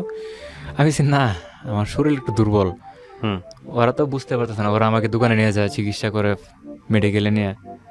হুম কিন্তু আসলে এরকম কিছু না। আমি মানে বলতে পারতেছি না এই বিষয়টা কেউর কাছে। আচ্ছা। কেন বলবো আমি একজনের কাছে, ফ্যামিলির বিষয়। এভাবে আমি চেপে রাখি। এরপরে আমার কাজ কামও ভালো লাগে না। কাজ কাম করছি যে আমি কতদিন করছি, টাকা পয়সা কত পাই, এগুলো আমার মানে খুব ইচ্ছে হয় না হিসাব নেওয়ার। হুম এভাবে আমি ফালাই আবার হঠাৎ করে বাড়িতে চলে দিই। মন খারাপ হয়ে গেছে একদিন, বাড়িতে চলে দিই। তারপর বলে হঠাৎ করে তুমি চলে আসলা। বাবা মা বলতেছে আমি আমার ভালো লাগতেছে না এদিকে, আমার মানে বাড়িতে ছাড়া আমি থাকতে পারি না, এই জন্য আমি আসছি। তারপরে এভাবে থাকতে থাকি কিছুদিন। আমার ওয়াইফ তো আমার খোঁজ খবর নেয় না, আমি ফোন দিলেও ফোন রিসিভ করে না। তারপর বাবা মা বলতেছেন, সবাই বলতেছেন, বাড়ির ভাবি, যে তোমার তো দরকার, সে তো চলে গেছে বাড়িতে, তুমি তার স্বামী, তোমার যেতে হবে, যা আনতে হবে, হুম সে তো এমনি আসতে পারবে না একা। আমি বলছি যাওয়ার সময় তো সে আমার সাথে যুদ্ধ করে যায়, আমাকে না বলে চলে যেতে পারে, আসার সময় তো অবশ্যই আসতে পারে, হুম তাই না?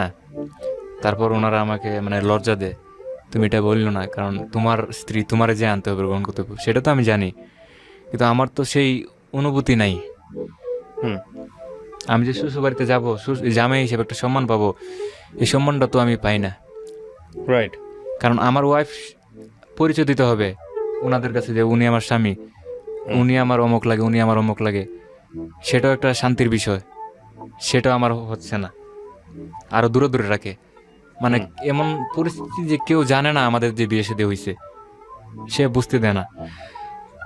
তারপরে আমার পুরনো কথা মনে পড়লো, ওই যে আমার প্রতিবেশী বন্ধু বান্ধব বলছিল বিষয়টা, যে তার ভিতরে একটা সমস্যা চলতেছে।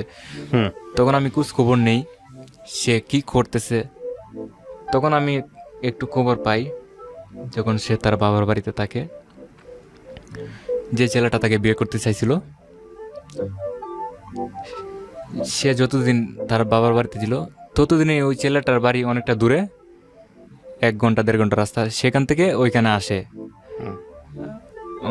আমার শ্বশুর বাড়ির পাশে একটা দোকান আছে, ওইদিকে আড্ডা মারে। অনেকেই রাত্র হয়ে গেলে অনেক জায়গায় মানে ব্যস্ততা হয়ে যায়, তখন নীরব হয়ে যায়। ওদের সাথে একটু কথাবার্তা হয়, যেটা স্বাভাবিক। আমাকে সবাই বলে এটাই স্বাভাবিক, বলতেই পারে যেহেতু পড়ি। তখন আমি বলি, ও তোমার কি লাগে ছেলে? আমার চাচা লাগে। ওই ছেলে যেটা মানে বিয়ে করতেছিল সম্পর্কে চাচা হয়। হুম পরে আমার সাথে পরিচয় করেছে, আমার চাচা লাগে। আমি বুঝছি হ্যাঁ। এক পর্যায়ে আমি জিজ্ঞেস করি, আপনি কি করেন? আমি তো কিছু করি না, এভাবে ঘুরি আর খাই। তখন বলছি, মানে ওই ছেলেটার সঙ্গে ওর সম্পর্ক আছে বলে আপনি ধারণা জি জি, করতেছেন? আমার মনে একটু ধারণা আসতেছে। হুম তখন আমি বলি যে আপনি তো আমার চাচা শ্বশুর, বয়সে হয়তো ছোট হইতে পারে, সম্পর্কে চাচা শ্বশুর। তারপর আমি সম্মান করি, যে তো সে আমার চাচা শ্বশুর, ওকে আমার সম্মান দিতে হবে। সে চাচাটাকে অবশ্যই আমারও চাচা শ্বশুর ডাকতে হবে, সম্মান দিই। তারপর আমি আর এদিকে কোনো সন্দেহ নেই না, এ তো চাচা। হুম তখন সে বলতেছে, আমি জিজ্ঞেস করছি কী কথাবার্তা বললা তুমি? কোনা জিজ্ঞেতেছে তোদের জীবন কীরকম কাটতেছে, বেশি দে হলো তোর স্বামী কীরকম, এই কথাবার্তা জিজ্ঞেস করছে। আমি ভালো, তাতে তো কোনো ঝামেলা নাই। হুম এক পর্যায়ে আমি রুমে যাই, খাওয়া দাওয়া করি, শ্বশুর বাড়িতে শুয়ে পড়ি। তখন মাঝে মাঝে তার কাছে একটা পার্সোনাল ফোন থাকে, যে ফোনটা আমি নিজেও দেই নাই। আচ্ছা তখন আমার প্রশ্ন, সে আমার স্ত্রী, আমি যদি তাকে একটা কিছু দেই আদর করে, সেটাই সে গ্রহণ করতে হবে। যে কারণে আমি তাকে ফোন দেই নাই। সে ফোন কেন চলাবে? হুম আমার আছে, আমারটা সে চলাইতে পারে, ইউজ করতে পারে, তো পার্সোনালভাবে সে কেন ফোন ইউজ করবে? সেটা আমি তাকে জিজ্ঞেস করলাম। তার ফোনটা সে যখন ঘুমিয়ে পড়ে, তার ফোনটা আমি হাতে নিলাম। হুম সে তো ঘুমিয়ে পড়ছে, সে কিছুই জানে না। ফোনটা হাতে নিয়ে দেখি এই একটা ফোনের মাধ্যমে 4টা সিম। আচ্ছা, 4টা সিম একটা ফোন? 4টা সিম, এগুলা এই যে আইটিএল সেট আছে না, এগুলো সেট ব্যবহার করে 4টা সিম। 4টা সিমের মধ্যে একটা সিম নাই, 3টা সিম সে ইউজ করতেছে। হুম যে আমি যে ছোট থেকে বড় হয়েছি, আজ পর্যন্ত একটা সিম নিজে কেনার মতো সাহস পায় নাই, কথা বলারও সাহস পায়নি। যে জায়গায় সে একজন মেয়ে হইয়া 3টা সিম কেন ইউজ করবে? হুম আর ফোনটা হাতে নেই অনেকগুলা লম্বার, যা আমার মুখস্থ করলেই সারা রাত শেষ হবে না। আবার নাম দিয়ে সেভ করা, যা ওই যে তার চাচা বলছিল ছেলেটা বিয়ে করতে চেয়েছিল, ওর নাম দিয়ে সেভ করা। তারপর আমি তো ইংলিশ একটু কম বুঝি, পড়ালেখা তো আমার দুর্বল। তারপর আমি আরেকজনের কাছে ফোনটা নেই, ভাই এই ইংলিশের নামটা কার, এটা দেখেন তো। বলছে ওই নামটা তো আকাশ, আকাশ নামে। আমি বলছি আচ্ছা ঠিক আছে। তারপর অনেকগুলো নাম আমি জানি, আমি মানুষের কাছে জানছি, আমাকে পড়ে শোনাইছে। তারপর আমার ভিতরে একটু সন্দেহ তৈরি হয় হুম যে ওদের নম্বর কেন ওর কাছে থাকবে। তারপর অনেক সময় কথাবার্তা বলে ফোনে, মানে আমি যখন না থাকি বাসায়, তখন আমি বাসায় চলে আসলে বা যখন আমার চোখের সামনে পড়ে যায় কথা বলতেছে, জিজ্ঞেস করলে কি লাগে, যে আমার ভাই লাগে অথবা চাচা লাগে, এভাবে বুঝাইব জাস্ট ভালো মন্দ কথা। হুম তারপর আমি বলছি, যদি এতই ভালোবাসা থাকে, ওনারা তো তোমাকে যদি এতই ভালোবাসে, তুমি বাঁচতি, অবশ্যই এদিকে তোমার বিয়ে শাদী হয়েছে, অবশ্যই এদিকে একদিন আসা দরকার, আইসা তো দেখতে পারে, তাই না? ফোনের মাধ্যমে তো ঘন্টার ঘন্টা কথা বলা, এটা তো ভালো জিনিস নিলে। তখন সে অনেকটা রাগারাগি করতেছে আমার সাথে, তুমি কি পাবো আমাকে, আমি কি রাস্তার মাইয়া? আমি বলছি না, তোমাকে তো এটা বলি নাই। উনি তো আমাদের বাসায় আসতে পারেন, চিনে, এ তো পার্শ্ববর্তী এলাকা, একসাথে চলাফেরা সবার, ওনারা আসতেও পারেন, ভালো মন্দ দেখতেও পারেন, সমস্যা কি? তারপর এক পর্যায়ে আমি যে কথাগুলো তার আগে বলি, আমি বলি তুমি ফোনের মাধ্যমে কারোর সাথে কথা বলবা না, কারো কাছে তুমি যাবা না, আমার আশেপাশে বাড়ি যারা আছে ওদের সাথে চলাফেরা করবা, ভদ্রভাবে চলবা, পর্দা করবা, নোংরা পরিবেশ যেন আমি না দেখি, এভাবে তাকে বুঝাই। আমি যেই বিষয়গুলো তাকে বুঝাই, ওইগুলো আবার সে সাপ্লাই দেয় ওই ছেলের কাছে। সে তো আমাকে শাসন করে, আমি যা যা কই ওইগুলো সে আবার প্রচার করে, সেটা তো আমি জানি না, আমি ধীরে ধীরে জানতে পাই। ওকে। তারপর এভাবে কিছুদিন গেল, যাওয়ার পরে আমি বাড়িতে যাইলে পরে একদিন আমি দেখে ফেলি, সে বাড়ি থেকে আমি ফোন দিছি আসার কথা, যে আমার বাড়িতে তুমি চলে আসো এখন। বলছে আমি আসতেছি। তখন আমাদের বাড়ির পাশ থেকে রাস্তার পাশেই, রাস্তায় দাঁড়াইলে আমার শ্বশুর বাড়ি দেখা যায়। হুম তখন একটা 3 রাস্তার মোড় আছে, ওখানে দোকান আছে। আমি বলছি মানে ওইদিকে আমি বসে থাকবো, তুমি আসবা। তখন বসে রয়েছি, ওর দেখা যাইতে চাইতেছে, কিন্তু ও যে আসতেছে ওর পিছনে ওই ছেলেটা আসতেছে, সেটা আমি দেখছি। মানে দেখেও না দেখার ভাব ধরছি, যেন ও না বুঝতে পারে। হুম তখন আমারে হঠাৎ করে দেখছে আমার স্ত্রী, আমি যে দাঁড়া রয়েছি। তখন ওই ছেলেকে বলছে তুমি চলে দাও। আমার স্বামী এদিকে দাঁড়া রয়েছে, কি কইছে চলে গেছে। তারপর আসলে পরে তুমি কি এদিকে বসে আসলা? আমি যে হ্যাঁ, তোমার দেখার জন্য তো অপেক্ষা করতেছি, তুমি আসতে চলো বাড়িতে। তখন আমি ওই ছেলে ওর বাড়িতে চলে গেছে, কিন্তু পিছনে বারবার তাকাইতেছে আমার স্ত্রীর দিকে। হুম ওইটা আমি ফলো করতেছি, ওর সাথে কথা বলতেছি আর ছেলেরও দেখতেছি। তখন বলছি ওই ছেলে তোমার পিছিয়ে পিছিয়ে কেন আসছিল? আমার আগায় দিতে হয়েছিল। আমি বলছি তোমাকে সে আগায় দিব কেন, সেটা কারণ কি? মানে এটা বললে সে রাগ হয়ে যায়। আমি তখন সে স্টে করতে কোথায়, শ্বশুর বাড়িতে? জি, ওকে। মানে আমি এইসব কথাবার্তা বললে ও রাগ হইতো অনেক। কেন বলবো আমি এই বিষয়ে, মানে আমার অধিকারটা কি? আপনি কি আপনার স্ত্রীর ভরণ পোষণ দিতে পারতেন ঠিক মতো? জি। ওকে। তারপর বাড়িতে যাইলে পরে এক পর্যায়ে আমার কষ্ট আমি সহ্য করতে পারতেছি না। আমার কষ্ট, আমি ধৈর্য শক্তি সীমা মানে হারিয়ে যাচ্ছে। এই যে ঘটনা যতটুকু বলেছেন, এর মাঝখানে কি আপনাদের গায়ে হাত তোলার ব্যাপার এসছে? ওর গায়ে হাত তুলেছেন? জি না, এরকম কিছু হয়নি। তখন পর্যন্ত হ্যাঁ, হয় নাই? মুখে কিছু কথাবার্তা বলা হয়েছে, ওকে। কথার মাধ্যমে তর্কাতর্কি হচ্ছে, হুম। এইগুলা হয়েছে। হ্যাঁ, তারপর? তারপর বাসায় চলে যাওয়ার পরে আমি আমার মার কাছে এটা বিষয়টা আমি ফ্রি ম্যান হয়ে এই কথাটা বলি যে মা, সে তো এরকম করে কথাবার্তা মানে না। আমি চাই সে বাড়িতে 2 মাস 3 মাস পর পরে যাক আমার অনুমতি নিয়ে, কিন্তু সে আমার অনুমতি নেয় না। বাড়িতে যাইলে আমার বাড়িতে আসতে চায় না, আমাকে সম্মান করে না। এটা কি করবা তুমি? ওদের বাবা মার কাছে তুমি একটা বিচার দাও। হুম আমার ফ্যামিলিতে বলছি।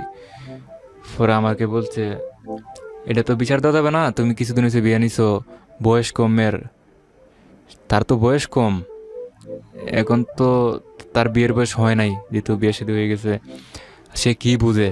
তুমি একটু বোঝাও তাকে, এখনো তো তার একটা বাচ্চা কাচ্চা হয় নাই, তার ভিতরে একটা জ্ঞান বুদ্ধি আসবে, এভাবে বুঝাইলো। তখন তো আর কিছু বলা নেই। আমি বলছি তুমি একটু বিচার দাও আমার শ্বশুর শাশুড়ির কাছে, যে সে তো এরকম করতেছে, মানে পাগলামি করতেছে বেশি। তারপর আমার একজনে বলতেছে, পার্শ্ববর্তী এলাকা ভাবি লাগে, বলতেছে ওর কি কোনো কিছু ওকে মানে আশ্রয় নিয়েছে নাকি, কোনো জিন ভূত এরকম কোনো কিছু, যে কারণে সে পাগলামি করতেছে, তোমাকে সম্মান দিতেছে না। হুম তখন কথাটা আমি ওনার সাথে পরামর্শ করি, বলতেছেন তুমি ট্রাই করতে পারো, যদি এরকম কিছু হয়ে থাকে, ওই ছেলে যদি কিছু করে থাকে ওকে। তারপর ওই ভাবির কথা আমি কানে নিই, নেওয়ার পরে বলছি কথাটা তো সত্যি, একটু দেখার দরকার। তারপর আমাদের ওই যে এলাকায় একজন বড় হুজুর আছেন, উনি অনেক কিছু পারেন, ওনার কাছে চলে যাই যে হুজুর আমার তো এই পরিস্থিতি। আবার ওই হুজুরের কাছে আমার ওয়াইফ ওই মাদ্রাসায় পড়ছিল, আমার হুজুরে আমার ওয়াইফকে চিনে। বলতেছে তুমি কি ওকে বিয়ে করছো? আমি বলছি জি হুজুর। তুমি তো অনেক বাগিদার, সে কোরআন শরীফ পড়ছে আমার মাদ্রাসায়, অনেক ভালো মানুষ হুম মেয়েটা, তুমি বাগিদার, তুমি সুখী হইতে পারবা। আমি জি হুজুর, আপনার তো আমি সুখী আছি, এখন কেন আসছো? আমি বলছি হুজুর আমার তো একটু সমস্যা হয়ে গেছে, যে বিয়ে করছি আমি এই এতদিনের ভিতরে এরকম ঘটনা। পরে হুজুরে বিশ্বাস করতেছেন না, তুমি বলো কি, সে তো এরকম করবে না, সে আমার ছাত্রী আমি জানি। তখন আমি বলছি হুজুর এখন আমি তো জানি না তার ব্যাপারে কোনো কিছু, আগে থেকেও চিনতাম না, জানতাম না, এখন এরকম ঘটতেছে ঘটনা আমার সাথে, এখন হুজুর আপনি দেখেন না একটু কিছু করা যায় কি না। তখন হুজুরে আমাকে অনেক আদর করতো, তুমি যেহেতু আসছো, আচ্ছা তুমি কিছু জিনিস চাইছো উনি, ধরেন পরীক্ষা করার জন্য, আমি দিলাম পানি টানি। বলতে তুমি আমি একটু দেখবো তাকে কেউ কিছু করছে নাকি। হুম আমি হুজুরকে আমি একটু শক্তি দিয়ে বলছি যে আপনি দেখেন হুজুর, আমার মনে হয় ওকে কেউ কিছু করছে। তারপর হুজুর পরীক্ষা করার পরে বলতেছে হ্যাঁ তোমারটা ঠিক আছে, ওর উপরে মানে একজনের জাদু করছে। হুম কিরকম জাদু করছে? তোমার যে বাড়ি, তোমার যে ঘর, তোমার যে সীমানা, এই সীমানা তার একদম ভালো লাগবে না। এই সীমানা তার জন্য মানে একদম, তুমি যদি একটা মিষ্টি কথা বলো সেটা তার জন্য তিতা হয়ে যাবে, একটা ভালো কথা বললে এটা খারাপ হয়ে যাবে। এরকম তাবিজ করা হয়েছে, একটা জাদু করা হয়েছে। মানে ওর বাড়িতে সবসময় থাকতে চাইবে ও, মানে তোমার বাড়িটা একদম সে ক্যান্সেল, মানে কোনোভাবে তুমি রাখতে পারো না, এরকম জাদু করা হয়েছে। যেন তোমার, তখন আমার যে ধারণাটা ছিল আগে সন্দেহ, সেটা আমি মানে পুরোপুরি ঠিক পাইলাম যখন হুজুরে বলছেন। তখন আমি হুজুরে বলছি, সে হুজুর এটা কী করা যায়? এটা তো বিশাল বড় একটা কাহিনী, যেরকম মানে জাদু করছে এটা তো আমার দ্বারাতে সম্ভব না এটা, কারণ ওই জাদুর উপরে কোনো জাদু নেই। আমি বলছি তখন হুজুরে, হুজুর জাদুটা যে করা হয়েছে, আপনি যেই মানুষটা করছে জাদুটা, ওই মানুষটার নাম আমাকে একটু বলতে পারবেন? তখন উনি বলতেছেন, না আমি নাম বলতে পারবো না। আমি অনেক চেষ্টা করছি ওনার কাছ থেকে, কিন্তু উনি বলবেন না। কারণ উনি ভাবছে যদি আমি কোনো কিছু করি ছেলেকে, যদি কোনো হয়ে যায়, এই জন্য আমাকে বলতেছে না উনি। তুমি যত কিছু বলো তোমাকে নাম বলা যাবে না। তারপর তো কিছু করার নেই, আমি চলে যাই। কিন্তু ওইটা মানে একটা বিষয় শিওর হয়ে গেল যে তাকে জাদু করছে একজনে। তারপর হুজুর এক বলছে, তুমি পানি নিয়ে আসবা, তেল পরা নিয়ে আসবা, এগুলো আমি দিয়ে দেবো, গোসল টুসল দিবা, তুমি ভালো হয়ে যাবে। তাকে তুমি বলবা নামাজ পড়ার কথা, করার কথা। তারপর হুজুরের কথা মতো খাসগুলো করলাম। আমার মা তাকে কুরাম শরীফ আনিয়ে দিল, যায় নামাজ পড়ার জন্য। আমাদের পাশে মাদ্রাসা আছে, বলছে তুমি নেক্সট টাইমে সকালে বিকালে তুমি মানে ওনার কাছে যায় একটু পড়বা তুমি নেক্সট টাইমে। বুঝছি, উল্টাপাল্টা অনেক কিছুই করছেন। এই সিচুয়েশনে আসলে মানুষ অনেক কিছুই করে, যাই হোক। হ্যাঁ, তারপরে কি দাঁড়িয়েছে আর কি? এভাবে সে তো রাগারাগি করে, সে আমার কথা মানতে চায় না কোনো দিক দিয়ে। তারপরে এক পর্যায়ে আমি সরাসরি একদিন আমার শ্বশুর আমার বাড়িতে আসে কিছুদিন পরে, সরাসরি আমি, যেটা আমার ফ্যামিলি বলতে চায় না, আমি একটু বলে ফেলি আমার শ্বশুরকে যে সে তো এরকম করতেছে, একটু জিজ্ঞেস করেন সে কেন এরকম করতেছে। তারপর আমার শ্বশুর আর কোনো কথার উত্তর দেয় নাই, ওইখান থেকে চলে যায় আমার বাড়ি থেকে। যাওয়ার পরে বাড়িতে যায় উল্টাপাল্টা বলতেছে, কইতেছে ছেলে তো বেয়াদব, মুখে মুখে কথা বলে। কে বলছে এটা? আমার শ্বশুর।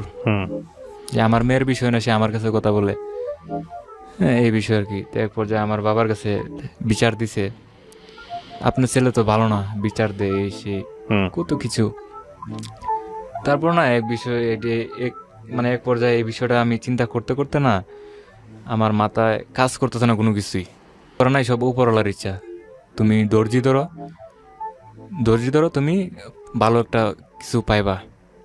তারপর এভাবে কিছু করা নেই, এভাবে থাকতে থাকি, তার টর্চারিং আমি সহ্য করি। তারপর এক পর্যায়ে দেখা যায় ওই ছেলের সাথে কথাবার্তা বেশি হয়। আমি বাইরে গেলে আমি ফোনটা অনেক সময় হাতে নিই, তো অনেক সময় ফোন হাতে নেওয়ার জন্য দেয় না, মানে মানে হাতাহাতি হয়ে যায় তার সাথে আমার। ফোন আমার হাতে দিবে না, তার ফোন আমি কেন হাতে নেব? তারপর আমার ভিতরেও কিন্তু এর থেকে সন্দেহ, আমি তো বুঝতে পারি, তারপর আমি মুখ ফুটে বলতে পারি না। এক পর্যায়ে সে বাড়িতে যাওয়ার জন্য মানে খুব একটা পাগল হয়ে গেছে। ওই যে বললাম না, ওই ছেলে জাদু করছে যেন আমাদের বাড়িতে বেশিক্ষণ না থাকতে পারে, কারণ ওইদিকে গেলে ওই ছেলের জন্য সুবিধা। আচ্ছা, মানে ওই জায়গাটা এলাকাটা তার, কেউ কিছু বলবেও না। তারপরে এইভাবে ওইতে থাকে। আর লোক মানুষ তো দেখলে পরে আমার কাছে বলে, শুনি, বিশ্বাস করি না, তখন বিশ্বাস করায়। নিজের চোখে দেখলে তো সব কিছু বিশ্বাস করা যায়। তারপর দেখতেছি, জানতেছি। তারপর ওই ছেলেকে আমি একদিন সরাসরি বলি যে আপনি আমার সাথে আসেন, আমি একটু কথা বলবো আপনার সাথে। আপনার কি চাই আপনার? তুমি কি বলতে চাও সরাসরি বলো। আমি বলছি, আমি সরাসরি বলতেছি, আপনি সরাসরি শুনেন। আপনি কি চান? আমার যে লাইফ, আমাদের ফ্যামিলিতে আপনি কি ভালো চান কি আমরা একটু সুখে থাকি, নাকি চান আমাদের কষ্ট হোক? কি সমস্যা হয়েছে? আমি যে সমস্যাটা হয়েছে এটা আপনি সমাধান দিতে পারেন। বলে কি হয়েছে? তারপর আমি বললাম যে আপনি দেখেন ভাই, আপনি বিয়ে করছেন, আপনার একটা সন্তান আছে, আপনার একটা ফ্যামিলি আছে, আপনি বিয়ে শাদী করছেন, এখন আপনি আমার স্ত্রীর পিছনে এখনো আছেন। এটা কিন্তু ভাই খুব খারাপ জিনিস। আমার তো কষ্ট, কিন্তু মানুষও এটা দেখতেছে, এটা ভালো না। তারপর ও আমাকে বলে যে আমার তো কিছু করার নেই, তুমি তোমার স্ত্রীকে তুমি শাসন করো, ওর কাছে যাও। তখন তো আমার কোনো উত্তর নেই। হুম তোমার বউকে বললো ও যদি আমাকে ফোন না দিয়ে থাকতে পারে, কথা না বলে থাকতে পারে, সমস্যা কি? আমি বলবো না, আমি বলছি, ঠিক আছে ভাই, ও তোমাকে ডিস্টার্ব করবে না, তুমি ওকে কোনো সময় আর ফোন দিবা না। দেখো ভাই, আমার এখন সংসার তাকে নিয়ে, সে আমার স্ত্রী, তুমি আর কোনো সময় তাকে ফোন দিবা না, তার পিছেও ঘুরবা না, কোনো ডিস্টার্বও করবা না। জাস্ট এতটুকু বললে আমি চলে আসলাম। তখন সে অনেকটা জিদ নেই ভিতরে কথাটা বলার পরে। তখন সে আমার স্ত্রীর কাছে এই বিষয়টা বলে, তো সে আমাকে এরকম কথা বলছে। তখন আমার স্ত্রী তখন আমার প্রতি আরও টপজারিং, তখন বলছে আমি বাড়িতে যাবো, শুধু বাড়িতে যাবো। তখন আমি এক পর্যায়ে তাকে শাসন করা শুরু করি। কীরকম? আমি কিছু কথা বলি মুখে, রাগারাগি করি, তুমি যেতে পারবে না, তোমাকে এই করবো সেই করবো, তুমি যেতে পারবে না, আমার অনুমতি নিয়ে যেতে হবে, আমি তোমার স্বামী, আমি তোমাকে বিয়ে করে আনছি, আমার অধিকার, হুম আমি তোমাকে যেতে দেব না। এক পর্যায়ে দেখে গেলো সে রাগাগি করে, সে যে ঘুমের যে ট্যাবলেট একটা বিষয়, এক পর্যায়ে সে এমন পরিমাণ তার রাগ উঠলে পরে সে কি করবে, আমাকে মারবে না নিজেকে মেরে ফেলবে, সে ডিসিশনটা তিনি নিতে পারে না। এক পর্যায়ে সে দেখা গেলো এক পরিস্থিতি সে ঘুমের ওষুধ খায়, সে ঘুমায়। মানে কেন আমি তাকে যেতে দিব না, তার কথা কেন মানবো না? অনেক সময় দেখা গেল আমি যদি না মানি তার কথা না চলি, অনেক সময় সে আত্মহত্যা করার চেষ্টা করে। তখন তো আমার বিপদ অনেক মানে বেশি হয়ে যায়। আগে তো একটা বিপদ ছিল, তখন তো আমি তো আর বাসা থেকে বেরোতে পারি না যে বন্ধুদের সাথে একটু আড্ডা মারবো, এক জায়গায় বসে একটু চা খাবো, এরকম সুযোগ নেই, কারণ আমার ভিতরে ভয় ঢুকে গেছে। কারণ সে তো খুব একটা খারাপ ডিসিশন নিছে, যে জায়গায় আত্মহত্যা করতে চায়। কারণ আমার আলাদা রুম, আমার বাবা থাকে এক রুমে, বাবা মা ভাই থাকে আরেক রুমে, আমার রুম আলাদা, যে কারণে একজনের রুম থেকে আরেক রুমে গেলে আলাদা আলাদা দরজা আছে। সে যদি দরজা লাগায় একটা কিছু করে, মানে অন্য আউটলুক ঢুকতে পারবে না, তার তো রাগ বেশি। তখন ওইটা ভাবে আমি বাসা থেকে বাইরে না, রাত হইলেই চুপচাপ আমি বাসার ভিতরে থাকি, কারণ জানি রাগারাগি করলে সে আত্মহত্যা করার চেষ্টা করবে। কারণ তার ভিতরে কোনো ভয় নাই, ভয় শুধু আমাকে নিয়ে তার খারাপ সমস্যা। ওকে। তারপর এভাবে কিছুদিন যায়, তারপর আমি আমার মা ভাবি ওরা জানতে পারে বিষয়টা, আত্মহত্যা করার চেষ্টা যে করে। আমার বাবা খুব অসুস্থ ছিল, বাবার এই যে ডাক্তারে মানে ট্যাবলেট দিয়েছিল, ঘুমের ট্যাবলেট, 4-5 পাতা ট্যাবলেট। আমার বাবা ট্যাবলেট খাওয়ার সময় ট্যাবলেট খুঁজে পায় না, ট্যাবলেট কোথায় গেল। তখন জানতে পারি ওই ট্যাবলেটগুলো চুরি করে নেন না, যখন রাগ উঠে 4-5টা ট্যাবলেট খায় ঘুমায় থাকে। এটা তো একটা রিস্কের ব্যাপার। তারপর আমার বাবা মা, আমি আমার ফোনটা আমার শ্বশুরের আমি ফোন দিছি, দিয়ে আমার মার কাছে ফোনটা ধরে দিছি, তুমি একটু কথা বলো আমার শ্বশুরের সাথে, আপনার মেয়ে তো এরকম করতেছে, আপনি কি করবেন। তারপর আমার শাশুড়ি শূন্য মানে মানে খুব রাগে আসতেছে দৌড়াদৌড়ি করে, শ্বশুর আসতে আসে একটা চিল্লাচিল্লি শুরু করছেন, আমার মেয়েরা ওরা কি করছে, আমার মেয়েরা ওরা ডিস্টার্ব করতেছে, আমার মেয়ে শান্তি দিতেছে না, তোমরা কে কোথায় আসো এদিকে, চিল্লাচিল্লি শুরু করছে। মানে ঘটনা কি ওটা জানতে চাইছে না, যে আমি তো জামাইয়ের বাড়িতে আসছি, মেয়ের জামাইয়ের বাড়িতে একটু বসি, কি হয়েছে শুনি, এরকম মানে কিছু চায় না, আইসে চিল্লাচিল্লি শুরু করছে। সবাই মানে একসাথে হয়ে গেছে, অনেক মানুষ বলতেছে না আমার মেয়ের মারছে, এই করছে, আমার মেয়ে তো এরকম করছে না কোনো সময়, ওরা নষ্ট বানায় ফেলাইছে, শান্তি নাই, ওরা কেউ দেখতে পারে না। মানে ওনারা যা মন চায় তাই বলতেছে, আর মানুষও ওইটা বিশ্বাস করতেছে, 100% সাপোর্ট। সবাইকে আমি বলছি আপনারা দেখেন, এটা আমাদের ব্যক্তিগত বিষয়, এটা আমরা সলভ করবো, ঠিক আছে, আপনারা যান। কিন্তু উনি যাইবার লাগ দিতেছেন, আমার শাশুড়ি, উনি একটু মানে খুব ডেঞ্জারাস, যে কারণে মানে একটু সমস্যা। ওনারা বলতেছেন না আপনারা আজকে এটা শেষ করেন, ওই ছেলের ঘরে আমার মেয়ে রাখুন না। এটা কে বলছেন? আমার শাশুড়ি বলতেছেন। মানে আমার শাশুড়ি জানারও চেষ্টা করে নাই, বোঝার চেষ্টা করে নাই, শুধু একটাই মানে মেয়ে যেটা বলে এটা সত্য মনে করে। এক পর্যায়ে আমি সবাইকে কইছি যে ময়মুরিতে যারা আছে আপনারা বসেন ঠান্ডা মাথায়, আমি বিস্তারিত বলতেছি, ওর কাছে আপনি বিস্তারিত শুনে ঘটনা কি, সে এরকম কেন করবে, আত্মহত্যা কেন করবে, ঘুমের ট্যাবলেট কেন খাবে, একটা ঘুমের ট্যাবলেট খায় যদি সে শুয়ে পড়ে যদি মারা যায়, এটা তো খারাপ জিনিস। তারপর তো এটা অনেক বিপদ আমার জন্য, আমি কি জবাব দেব। তারপর জিজ্ঞেস করে যারা মুরব্বীরা বসেন, তুমি এরকম কেন করতেছো? ওনার কাছে বলতেছে যে আমাকে সে সারাক্ষণই শুধু আমাকে মারে, আমাকে দেখতে পারে না, আমি যেটা চাই এটা এনে দিতে পারে না। তখন আমি এক পর্যায়ে মিথ্যা কথা তখন বলছে, তখন আমি ওনাকে নিয়ে হাতে ধরে আর দেখাইছি, দেখেন আমার বাসা, আমার রুমে কি নাই আপনি দেখেন, তার কোন জিনিসটা নাই আপনি দেখে তারপর এটা আমাকে ওনারা দেখেন। বলতেছে না তো সব কিছু ঠিক আছে, যে জায়গায় তোমার একটা কাপড় দরকার ওই জায়গায় 3টা কাপড় সে এনে দিছে, যে জায়গায় তোমার একটা সাবান দরকার 3টা সাবান এনে দিছে, যে জায়গায় তোমার কোনো কিছু প্রয়োজন নাই ও কিছু সেটাও সে মানে ডাবল ডাবল দিতেছে, তোমাকে ভালোবাসে বেশি, তোমার বুঝাইতে হবে না, তুমি যে মিথ্যা কথা বলো এটা আমরা বুঝতে পারছি। ওনারাই বলতেছেন শ্বশুর বাড়ির লোকে একজন ভালো লোক ছিল। তারপর যায় ও রাগ হয়ে গেছে, ওই ওনাকে বলতেছেন যে আপনার দরকার নেই দরবার করে, আপনি চলে যান এদিকে, আপনি কি বুঝেন, সম্মান দিতেছেন না। তারপর এটা ওনারা চলে যায়, যেহেতু ওনাদেরকে সম্মান করে নাই, সে আর থাকবে আমাদের বাড়িতে, চলে যায়। এক পর্যায়ে আমার তো বলার মতো কোনো জায়গা নেই তখন, এইভাবে থাকতে থাকি কিছুদিন, আর ভাবি অনেক সময় নীরবে কি করা যায়, এটা তো কোনো কিছু করার মতো কিছু নেই, কারণ এই বিয়া শাদীর ব্যাপার, এ তো পালানোর জিনিস না যে পালাই দেওয়া যাবে। এক পর্যায়ে আপনার বিয়ের বয়স প্রায় 8 থেকে 9 মাস হয়ে যায়, 10 এরকমই হয়ে যায়। তারপর সে একটা ডিসিশন নেয়, ওর খালা তাকে, ওর যে খালা আমার ওয়াইফের সাবার তাকে, খালা খালু খালাতো বোন ভাই ফ্যামিলি নিয়ে ওই দিকে থাকে অনেক দিন যাবত, প্রায় 15-20 বছর হয়ে যায় দিকে থাকে। সে আমাকে বলতেছে আমি সাবার যাবো, আমি বলছি কেন লাগে, কেন যাবে, কই দিকে, আমি খালার বাসায় থাকবো। আমি বলছি খালার বাসায় থাকবা, আমি কি করবো, তোমার মন চলে যাইবা কাজ করবা। তখন আমার রাগ হয়, যে কারণে রাগ হওয়ার পরে আমি তাকে একটা চর মারি, জাস্ট আমার তার কথাতে আমি রাগ পাইছি, একটা চর মারি। মারার পরে আমি চোরটা যে কেন মারলাম এটা আমি নিজেও জানি না, কারণ তার কথা কষ্ট পাইছি আমি, সে যে ডিসিশনটা নিছে তোমার ভালো লাগলে যাই বা না যাইলে নাই, আচ্ছা, এই কারণে আমি চোর মারি। চোর মারার পরে আমি নীরবে যায় কান্নাকাটি করতেছি, আজকে কেন সে এরকম করতেছে পাগলামি, এত বড় প্ল্যান, আর আমি কেন তাকে আজকে চোর মারলাম, নিজের নিজে বুঝাইতে পারতেছি। তারপর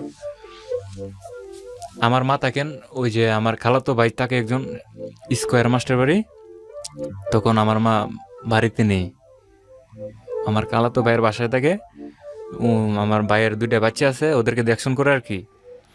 তখন আমি মার কাছে ফোন দিয়ে বলি মা ও তো চাইতেছে এই সাবার থাকতে ওর খালার বাসায়, এখন কি করবো, তুমি ওরও বুঝাও, আমি তো বাহিরে আর যাইতে চাই না, এলাকাতে কাজ কাম করবো, তাকমো কামো ঘুরমু, দেশে তুর্কি। এবার আমার মা ফোন দিয়ে ওকে বুঝাইলো যে শুনো আমার ছেলে বাইরে থাকতে পারে না, তুমি ওর নিয়ে থাকো, তোমার যা লাগে ও তো দেখতেছে আমিও দেখবো, তোমার সমস্যা নেই, তোমার তো কোনো ত্রুটি নাই,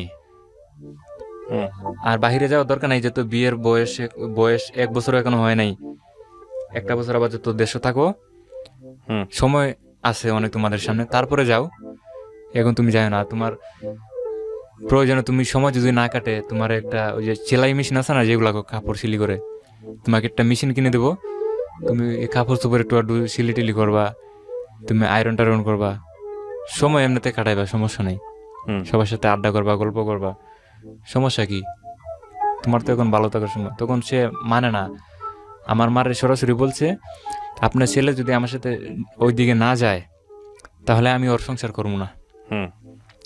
তার 1 নম্বর কারণ হলো ওইদিকে তার খালা থাকে, খালাতো বোন খালাতো ভাই, ওদের প্রতি তার এতটুকু মানে ভালোবাসা টান।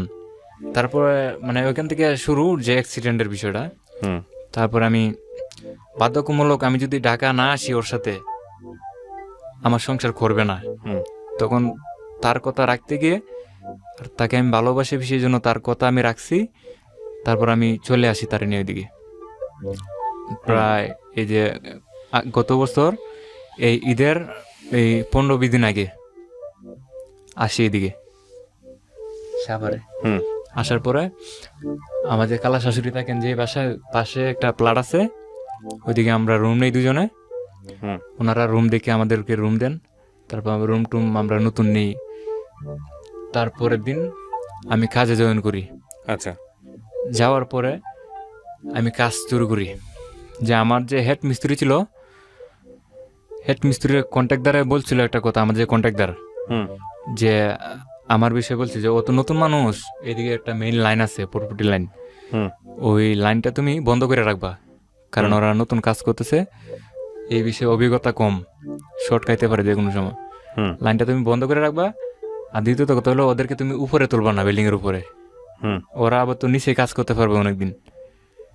মানে আমাদের যে উস্তাদ ওনাকে বলছেন, হুম কিন্তু উস্তাদে করছেন কি, মেইন লাইনও বন্ধ করার নাই, আর আমাদেরকে সতর্ক করে নেই যে আচ্ছা। এদিকে এই জিনিস আছে, এদিকে এই জিনিস আছে। হুম আমাদেরকে উপরে পাঠাইছে, যেদিকে বারণ করছে কন্ট্রাক্টরে। ওকে। ছিল আমার কোনো মাথায় কোনো আঘাত হয় নাই। হুম এক পর্যায়ে আমার শুধু মানে আমার যে ভিতরটা, আমার যে হাতের পায়ের দুই হাঁটু, হাতের মাংস, সবগুলা মাংস নিচে জমা হয়ে গেছে, পড়ে গেছে। এক মুহূর্তেই? হ্যাঁ, মানে সিদ্ধ হয়ে মাংস পড়ে গেছে। আর আমাকে কারেন্টে এমনভাবে ধরছে, যখন আমি কারেন্টে শর্ট খাইছি, হুম ধরেন আমি যে জায়গায় শর্ট খাইছি এর থেকে 1 ফিট দূরে হইলো ছাদের, মানে ছাদের বিল্ডিং এর শেষ মাথা, কয়তলায় ছিলেন? দোতলায়। আচ্ছা, মানে ধাক্কা খেয়ে পড়ে গেলে তো যাইতো। না, আমি ইচ্ছে করে চাইছিলাম পড়ে যেতে এখান থেকে, কারণ পড়ে গেলে একটা হাত বা একটা পাও ভেঙে গেলেও হুম সেটা চার্জারি করে ঠিক করা যায়, আমি যেটা জানি। হুম। কিন্তু পুড়ে গেলে কোনো কিছু সেটা ও, পরবর্তীতে ঠিক right, হয় না। রাইট। এই বিষয়ে আমার অভিজ্ঞতা। তো আমি চাইতেছি আমি নিচে পড়ে যাবো, অথচ আমি চেষ্টা করতেছি, কিন্তু আমাকে যে মেন লাইনে আমার ধরছে, আমি এই লাইনের কাছে যেরকম একটা পিঁপড়ে যদি আমি পাড়া দেই, ওইটা সরতে পারবো না। তখন আমার এই পরিস্থিতি, আমি যত চেষ্টা করি, আমি শুধু চিল্লাপাল্লা করতেছি, অথচ আমি জ্ঞান হারাও হয় নাই। আবার আমি মনে করেন তখন যখন একটা গরু যখন জবাই করে ছেড়ে দিলে যেরকম কষ্ট পাবে, ঠিক ততটা কষ্ট আমি পাইছি। এক পর্যায়ে যে জায়গায় আমার মাংস পড়ে যেতেছে সিদ্ধ হইয়া, আর আমার আঙ্গুলগুলা পুইরা গেছে হাতের। আর আমি শর্টটা খাইছি প্রায়, আমি কারেন্টের শর্টটা খাইছি প্রায় 4 মিনিট। এই লাইনটার মধ্যে আমি 4 মিনিট মানে এভাবে আসছিলাম। তখনও আমাকে কেউ, নিচে অনেকে দাঁড়ায় থেকে দেখতেছে, কেউ আমাকে বাঁচাতে চায় নাই। শেষমেশ ছাড়া পেলেন কিভাবে? শেষমেশ 4 মিনিট পর ওই যে মেইন লাইনে একটা ড্রপ থাকে, যে ড্রপটা পড়ছে, মানে আমার যে লোডটা নিতে পারে নাই, তখন লোডটা না নেওয়ার কারণে আমার ভাগ্যে ভালো, মানে ড্রপটা পড়ে যায়। ড্রপটা যখন পরে একটা মানে আওয়াজ আসে, যে আওয়াজটা মনে করেন প্রায় 10 কিলো দূরে যায়। 10 কিলো ঘটনাস্থল থেকে। এত জোরে আওয়াজ? জি, টেনিস মিটার একটা ব্রাস্ট হয়ে গেছে। যে যখন এই আওয়াজটা হয়েছে, তখন অনেকে আসছেন দেখার জন্য। তখন আমি কিছুটা আমার চেঞ্জ আছে, তখন আমি অনেকেরই বলতেছি যারা আমার পাশে, আমাকে একটু পানি দেন, আমি মরে যাবো এখন, আমাকে একটু পানি দেন, আমার দম বন্ধ যেতেছে, এরকম বলতেছি। কেউ আমাকে পানি দেয় না, পানি খাইলে বলে সবাই বলতেছে আমি মারা যাব। তখন এক পর্যায়ে আমাকে যে অ্যাম্বুলেন্স আনছে, কেউ আমার শরীরে মেসেজ করতেছে, কিন্তু আমার শরীরে যে মেসেজ করবে এরকম কোনো পরিস্থিতি নেই। আমার সব শরীরেই মাংস পড়ে গেছে বললে। আপনার আরো পুড়ে গেছিল ভিতরে? পোড়া আছে আরো? জি। এই 2 হাতের বাইরেও আপনার পোড়া আছে? জি। আহা, আল্লাহু আকবার। কতদিন আগের ঘটনা এটা? এটা আজকে থেকে প্রায় 7-8 মাস। তারপরে তো একটা অবর্ণনীয় জীবন গেছে, ব্যান্ডেজ করা থেকে শুরু করে হাসপাতালের যেগুলো হয়েছে ঘটনা। আপনার ওয়াইফ কি করছে এরপরে? ওয়াইফ তখন আমার জায়গাটায় আসে নাই? জি, যখন আমার অ্যাক্সিডেন্ট হয়, তখন সে তার বান্ধবীকে নিয়ে ঘুরতে যায়, খবর পাইছে যখন আমি কারেন্টে শর্ট খাইছি। আমার সাথে একটা ছেলে ছিল হেল্পার, ওর কিছু হয় নাই, মানে আগার টাইম পাইছি বেশি। তারপর ও আইসে দেখতেছে না, আমাকে অনেকে মেসেজ করতেছে, একটা রাস্তার পাশে মানে বিছানা বিছায়া আমাকে মাথা বাতাস করতেছে। কিন্তু আমার মানে এরকম মনে হইতেছে যে আমি কিছুটা সময় থাকতে পারি, এরপরে আমার মানে মৃত্যুর সময় আসে পড়ছে।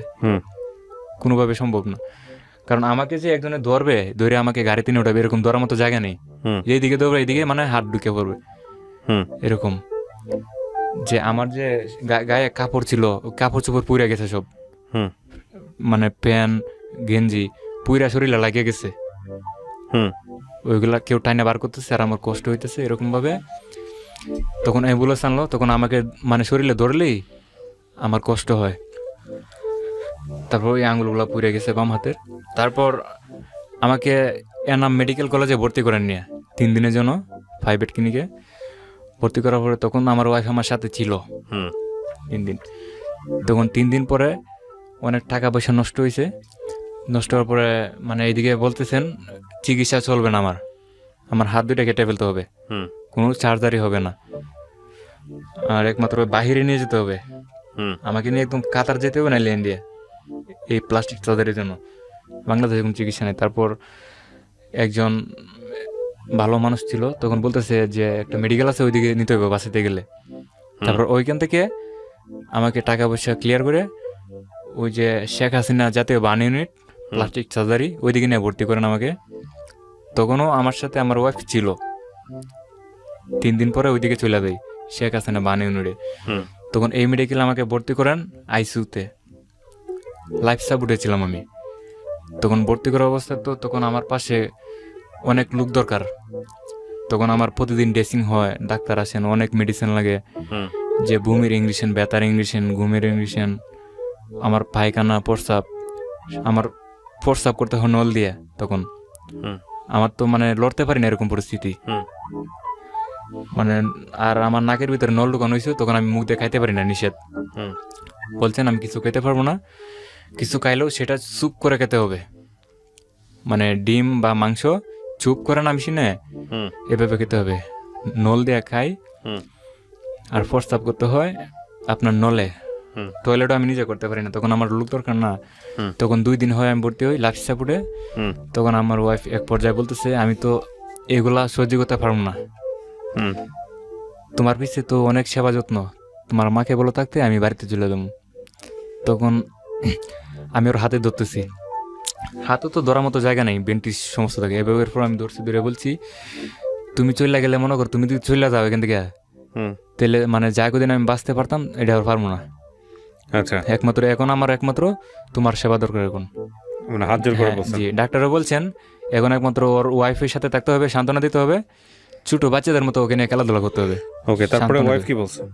ও বলতেছে না, আমি এটা পারবো না, তোমার পায়খানা করতে হয়, প্রস্তাব করতে হয়, মুখে তুলে খাওয়াইতে হয়। যে পর্যায়ে আপনার ভর্তি হওয়ার 3 দিন পরে আমার হাত ডাক্তারে বলতেছেন দুনোটা কেটে ফেলতে হবে। হুম তখন তার মনের ভিতরে একটা দুর্বলতা ঢুকে হুম যখন এই ঘোষণাটা শুনে। আমার ডাক্তারে বলতেছেন রুগীর লুক কেটা, পেশেন্টের লুক। তারপর বলতেছেন মানে বোঝায় বলতেছেন যে হাত দুইটা কেটে ফেলতে হবে ওকে বাঁচাতে চান যদি। তারপর আমার ওয়াইফে সাইন দিয়ে ফেলেছে মানে হাত কাটার, কিন্তু আমার বড় ভাই মানতেছে না, ওরা তর্কাতর্কি করতেছে, একটা হাত তো রাখার চেষ্টা করতে হবে। হুম এটা তো অনেক বিষয়, সে বাঁচতে গেলে একটা হাত যদি তাকে কিছু করে খাইতে পারবে। তখন আমার ওয়াইফে সাইন দিয়ে ফেলে মানে হাত কাটার। তখন আমার বড় ভাইটা মানে না, বড় ভাই অনেক জোরাজোরি করে ডাক্তারের কাছে গিয়ে বলতেছে, আপনি হাত কাটলেও বাম হাতটা বেশি সমস্যা হয়ে গেছে, ওইটা কেটে ফেলেন, ডাইন হাতটা আপনি রাখার চেষ্টা করেন। হুম তারপরে এক পর্যায়ে মানে ডাক্তারে বলতেছেন, আচ্ছা আপনি যেহেতু বলছেন, মানে উপরের লেভেলের থেকে একটা রিকোয়েস্ট আসছিল আর কি। হুম তারপর আমার বাম হাতটা কেটে ফেলা হয়েছে 3 দিন পরে।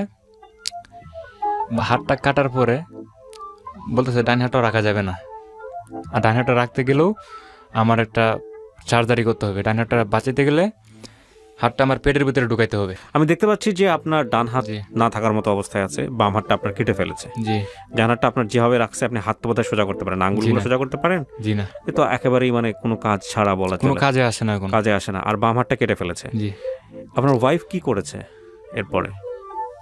এরপর তো মেডিকেল থেকে চলে গেছে হ্যাঁ। পর্যায়ে। ওর থাকে নাই? গেছে আবার ওর বাড়িতে যায় নাই, হুম ওর খালার বাসায় যেদিকে আমার এক্সপিরিয়েন্স ওইদিকে যায় মানে ঘুরতেছে, খাইতেছে, ফুর্তি করতেছে। হুম তখন আমাক যারা চিনে বলতেছে অনেকেই, তুমি যে আইসা পড়ছো, তোমার স্বামী কই, কি অবস্থা আছে? ভালো আছে, চিকিৎসা চলতেছে, আমি একটু আসছি, অসুস্থ হয়ে উনি কি যাবে। আছে আপনার সঙ্গে এখনো, নাকি আপনাদের সম্পর্কটা অন্যদিকে ডিভোর্স হয়ে গেছে? আমাদের সম্পর্কটা এখন অন্যদিকে চলে গেছে। অন্যদিকে বলতে কি ডিভোর্স হয়ে গেছে? জি, ডিভোর্সটা কে দিয়েছে? যে বসটা ও নিজে দিচ্ছে আমাকে। কবে, কতদিন আগে দিয়েছে? এটা আজকে থেকে প্রায় 2-2.5 মাস ডিভোর্স হয়েছে। আচ্ছা, এবং ডিভোর্সটা দিয়ে ও কি কাউকে বিয়ে শাদী করেছে? বিয়ে শাদী করে নাই, কিন্তু সম্পর্কে জড়িয়ে আছে। সেটা ওর ব্যক্তিগত বিষয়, এটা নিয়ে আমাদের কথা নাইবা বলি। এখানে একটা কথা বলি, কি নাম বলছিলেন আপনার? আমার নাম মোহাম্মদ মানিক। মানিক, আপনি গল্পটা কেন বললেন? আমার গল্পটা বলার উদ্দেশ্য, আমি তো একসময় ভালো ছিলাম, হুম আমার ফ্যামিলিতে অনেক সুখী ছিলাম। একসময় আমি আম্মু দেখুতিতে বড় হইলাম, হুম কাজ করলেও দিন গেছে, না করলেও দিন গেছে। এক পর্যায়ে বাবা মার কথা আমি বিয়ে করি, সুখী হওয়ার জন্য। হুম। আমার মূল পয়েন্ট হলো এটা, সুখী হওয়ার জন্য। তখন কেন আমার ভালো থাকার পরিস্থিতি, যখন আমার তখন আমি কেন ভালো থাকতে পারলাম না? হাত পা ভালো ছিল, তখন আমার ক্ষমতা কেন নাই তাকেও। একটা কথা আছে, জি, খুব সুন্দর একটা কথা আছে, সুখের লাগিয়া এ ঘর বাঁধিনু অনলে পুড়িয়া গেল। এবং সুখ জিনিসটা আসলে কি, আমি সবসময় একটা কথা বলি, সুখ জিনিসটা হচ্ছে আপনি যা আপনার কাছে আছে, আপনার যা প্রয়োজন সেটা সে মেটাতে পারে। অর্থাৎ মানুষের বেসিক নিড, খাদ্য, বস্ত্র, বাসস্থান, এগুলোর পাশাপাশি মনের সুখের দরকার হয়। জি, এই যাবতীয় চাহিদা পূরণ করাটাই হলো সুখ। আপনি বিয়ে করেছিলেন, যখন আপনি বিয়ে করতে চান নাই তখন আপনার বাবা মায়ের জন্য, আপনার মাকে সাপোর্ট দেবার জন্য। জি, কিন্তু জীবনটা এমন হয়ে গেছে যে সেই মানুষটা আপনার জীবনে না আসলেই ভালো হতো। আমরা এই গল্পটা এভাবে প্রচার করছি যাতে করে কোনোভাবেই আপনার পরিচয় এবং তার পরিচয় এখানে রিভিল না হয়, প্রকাশ না পায়। তার পেছনে অন্যতম কারণ হচ্ছে এটা একপাক্ষিক বক্তব্য। ওই মেয়েটাকে নিয়ে এসে যদি আমি আপনার জায়গায় বসিয়ে দিই, ও 1-2 ঘন্টা ধরে আপনার বিপরীতে অনেক অভিযোগ দাঁড় করাতে পারবে, তাই না? আমি কি ঠিক বলেছি? জি, তো সেই জায়গাটা থেকে এটা একপাক্ষিক বক্তব্য। কিন্তু সুখ আপনার জীবনেও হয়নি তাকে নিয়ে, এবং তার জীবনেও আপনাকে নিয়ে সুখ হয়নি, এটাই সত্য। তো সেই জায়গাটা থেকে শুধু একটা কথাই বলার আছে যে যা গেছে তা গেছে। ফিউচার নিয়ে আপনি কি চিন্তা করেন সেটাই হচ্ছে কথা। আপনি যদি স্বাভাবিক থাকতেন, এভাবে আসলে বলাটা উচিত হবে না, যদি আপনি মানসিকভাবে শান্তিতে থাকতেন, আপনার কখনো কি এরকম মনে হয় যে আমি মানসিকভাবে যদি শান্তিতে থাকতাম তাহলে হয়তো আমার এই দুর্ঘটনাটা ঘটতো না? এরকম কখনো মনে হয়? নাকি মনে হয় আল্লাহ এটা আমার কপালে লিখে রেখেছে, এই কারণেই হয়েছে? না, এরকমটা আমার মনে হয় না। তাহলে তো খুবই ভালো। হ্যাঁ, তারপরেও দুই রকম চিন্তা ভাবনা। একটা হলো কিছু তো আল্লাহ তাআলা করেন, মাইনা নিতে হয়। আর আমার বিশেষ পয়েন্টটা হলো, যদি আপন মানুষে যদি কোনো সময় কষ্ট দেয়, তার কারণে যদি লাইফ যদি একটা মানে জলে ডুবে যায়, তাহলে এটা একটা মারাত্মক বিষয়। আপনার বয়স কত এখন? আমার বর্তমানে বয়স 23 বছর। 23 বছর। আমি আপনার চেয়ে বয়স সিনিয়র। জি, আপনি যে মেয়েটাকে বিয়ে করছিলেন 14 বছর বয়স, জি, 14 বছরের মানুষের, মেয়ের বা শিশুর বা কিশোরের, তার কি আসলে বোঝার ক্ষমতা আছে কোনটা ভালো কোনটা মন্দ, সংসার আসলে জিনিসটা কি? আমরা কি সেই যুগে বসবাস করি? আজকের এই যুগে বসে 14 বছরের কোনো মেয়েকে কি বিয়ে করা উচিত? একটা হচ্ছে রাষ্ট্রীয় তো নিয়মই নাই, আপনি আপনার জায়গা থেকে চিন্তা জি, করেন। 1, 2 নম্বর হচ্ছে যেটা, যে আপনার 23 বছরের জীবনে যে দুর্ঘটনা ঘটেছে সেটা অত্যন্ত মর্মান্তিক। আমি তো সামনাসামনি দেখতে পাচ্ছি, আপনার ছবিটা আমি প্রকাশ করব না। জি, হ্যাঁ, এটা খুবই কষ্টকর, কিন্তু এর থেকেও ভয়ানক দুর্ঘটনা কিন্তু মানুষের জীবনে ঘটতে পারে। এটা তো আপনি বিশ্বাস, আমি দেখেছি। এটা আমাকে আর নাই দেখালেন, রাখেন, আপনি রাখেন, ঠিক আছে, আমি দেখতে পেরেছি। ওইদিকে প্লাস্টিক সার্জারি করা আছে। কিন্তু আমার কথা হচ্ছে অন্য জায়গাটাতে। আপনাকে তো আল্লাহ, আপনি আজকে 2 পায়ে হেঁটে আমার অফিসে আসছেন না? জি, আল্লাহ তো আপনাকে সেই জায়গাটা বন্ধ করে দিতে পারতো চাইলে, ততটুকু তো রাখছে। এখন কথা হচ্ছে কি, আমি ভাবে সহজ করে উদাহরণ দিই। একটা গ্লাসের অর্ধেক, আপনার বোঝার জন্য বলছি, কারণ এই উদাহরণটা যারা রেডিও শুনবেন তারা অনেকেই জানেন, অর্ধেক পানি দেয়া আছে। তাইলে আপনি 2 ভাবে দেখতে পারেন। একটা হচ্ছে এই গ্লাসটার অর্ধেক খালি, আরেকভাবে দেখতে পারেন যে এই গ্লাসটার অর্ধেক পানি দিয়ে পূর্ণ। এখন আপনার জীবনে যতটুকু আছে অতটুকু নাও থাকতে পারতো। এটা চিন্তা করে আপনি যদি মনে করেন সামনের জীবনটাকে আগায় নিয়ে যাবেন, এবং আপনি যদি একজন আল্লাহকে বিশ্বাস করা মানুষ হন, আপনি তো ধর্মভীরু মানুষ আমি যতটুকু বুঝি, তার উপরে যদি তাওয়াফ করতে পারেন, তাহলে নিঃসন্দেহে আপনার ভবিষ্যৎ জীবন অনেক ভালো কিছু হতে পারে। এটা হচ্ছে বিষয়। আর যা গেছে তা গেছে, এইটা নিয়ে কথা বলে কোনো লাভ নাই। আপনি যদি ওই জায়গাটায় পড়ে থাকেন তাহলে জীবন আগাইতে পারবেন না। এটা হচ্ছে বিষয়, সামনে দেখতে হবে আপনাকে। জি। হ্যাঁ, আমি যেটা বলতে চাই, আমার বলার বিষয়টা হলো, আমার জায়গা থেকে যেটা আমি বলতেছি, মানুষের তো মনে করেন আমার যে বিষয়টা, আমি যখন ভালো ছিলাম তখন তাকে বিয়ে করি, আমি তো তার বিরুদ্ধে কিছু বলতে চাই না। কারণ আমি সবসময় চাই সে যদি আমাকে ছেড়ে চলেও যায়, সে আমার স্ত্রী ছিল, সে এখনো সুখে থাক, সারা জীবন সে সুখে থাকুক, ভালো থাকুক, এটাই আমার দোয়া তার প্রতি। কিন্তু আমার কষ্টের যে বিষয়টা, এটা বলা উদ্দেশ্য, কারণ আমি তো তাকে বেশি ভালোবাসতাম, জীবনের চেয়েও বেশি ভালোবাসতাম, এবং তার ভালোবাসার জন্য আমি চ্যালেঞ্জও করছি কোনো সময়। এখন আমার হাত কাটা ফেলা হয়েছে, আল্লাহ তাআলা করছেন, একটা অ্যাক্সিডেন্ট হয়ে গেছে। তখন কেন হাত কাটার পরে মানুষও অনেকেই বলছেন যে ওর ঘরে তোমার থাকা উচিত না, ওর ফ্যামিলিতে তুমি তাকে কোনো শান্তি পাবে না। ওই ছেলেও বলছে, অনেক মানুষও বলছে।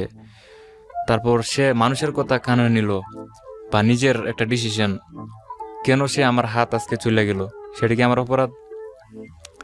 আজকে অ্যাক্সিডেন্ট তো আমি ইচ্ছাকৃতভাবে করি নাই, ওটা আল্লাহ তাআলা করছেন। এখন যে বর্তমান বিষয়, হুম আমার যে এরকম একটা অ্যাক্সিডেন্ট হয়ে গেল, হুম আমি 3 মাস লাইফ সাপোর্টে ছিলাম। একটা মানুষ লাইফ সাপোর্টে থাকলে তার পিছনে 4-5 জন লোক লাগে সেবা আনাগোনা করার জন্য আচ্ছা মেডিকেলে। শুধু একজন লোক ব্লিডটার মধ্যে থাকতে হবে অল টাইম, অনেক ধরনের মেডিসিন। আমার যে হাত কেটে ফেলা হয়েছে একটা, আর একটা হাত আছে, ওইটা ওই যে মাংস হাত পেট থেকে লাগানো হয়েছে প্লাস্টিক সার্জারি। হুম এখন যে আমার ভিতরে হাতে মানে প্রবলেম হলো রোগ নাই, যে কারণে আঙ্গুল সোজা হইতেছে না, রোগ পুড়ে গেছে। হুম আচ্ছা, এখন আমি ইচ্ছে করলে আমি একটু পানি পিপাসা হলে আমি পানিটা খাইতে পারি না হাতে নিয়ে। ইচ্ছে করতেছে আমার একটা ভালো জিনিস খাওয়া, আমি প্লেট দিয়ে একটা জিনিস খাবো। না কিন্তু এটাতে আপনি আপনার স্ত্রীকে তো অভিযুক্ত করতে পারেন জি না। না, জি না, অভিযোগ করতে পারি না। না, আমার যে বিষয়টা বলার, আজকে সে যদি আমার পাশে থাকতো তাহলে তো আমার পৃথিবীর সব সুখ আমার। এটা যদির কথা, তাই না? জি। বিষয়টা হচ্ছে এরকম যে সে তার জীবনের মতো করে সুখ বেছে নিয়েছে। জি কোনো মানুষ কিন্তু এরকম না, এটা আমাদের ধর্মেও বলে না, রাষ্ট্রীয় নিয়মও নাই। আপনি কাউকে বিয়ে করেছেন মানে হচ্ছে হলো সে জীবন মরণ সবকিছু ফেলে দিয়ে আপনার সঙ্গে সারা জীবন থাকবে, আপনাকে ভালো লাগুক আর না লাগুক। জি এটা কোনো জায়গায় কোনো নিয়মে নাই। আপনি যেটা প্রত্যাশা করছেন সেরকম হতে পারতো। সেরকম একটা মেয়ে আপনাকে যদি পছন্দ করতো, আপনি তাকে যেভাবে ভালোবেসেছেন, ওই মেয়েটাও যদি আপনাকে সেভাবে ভালোবাসতো, তাহলে নিশ্চয়ই আপনাকে অবস্থায় ছেড়ে সে চলে যেত না। কিন্তু মেয়েটা তো আপনাকে শুরু থেকেই ভালোবাসেনি। এই বাস্তবতাটা আপনাকে মেনে নিতে হবে।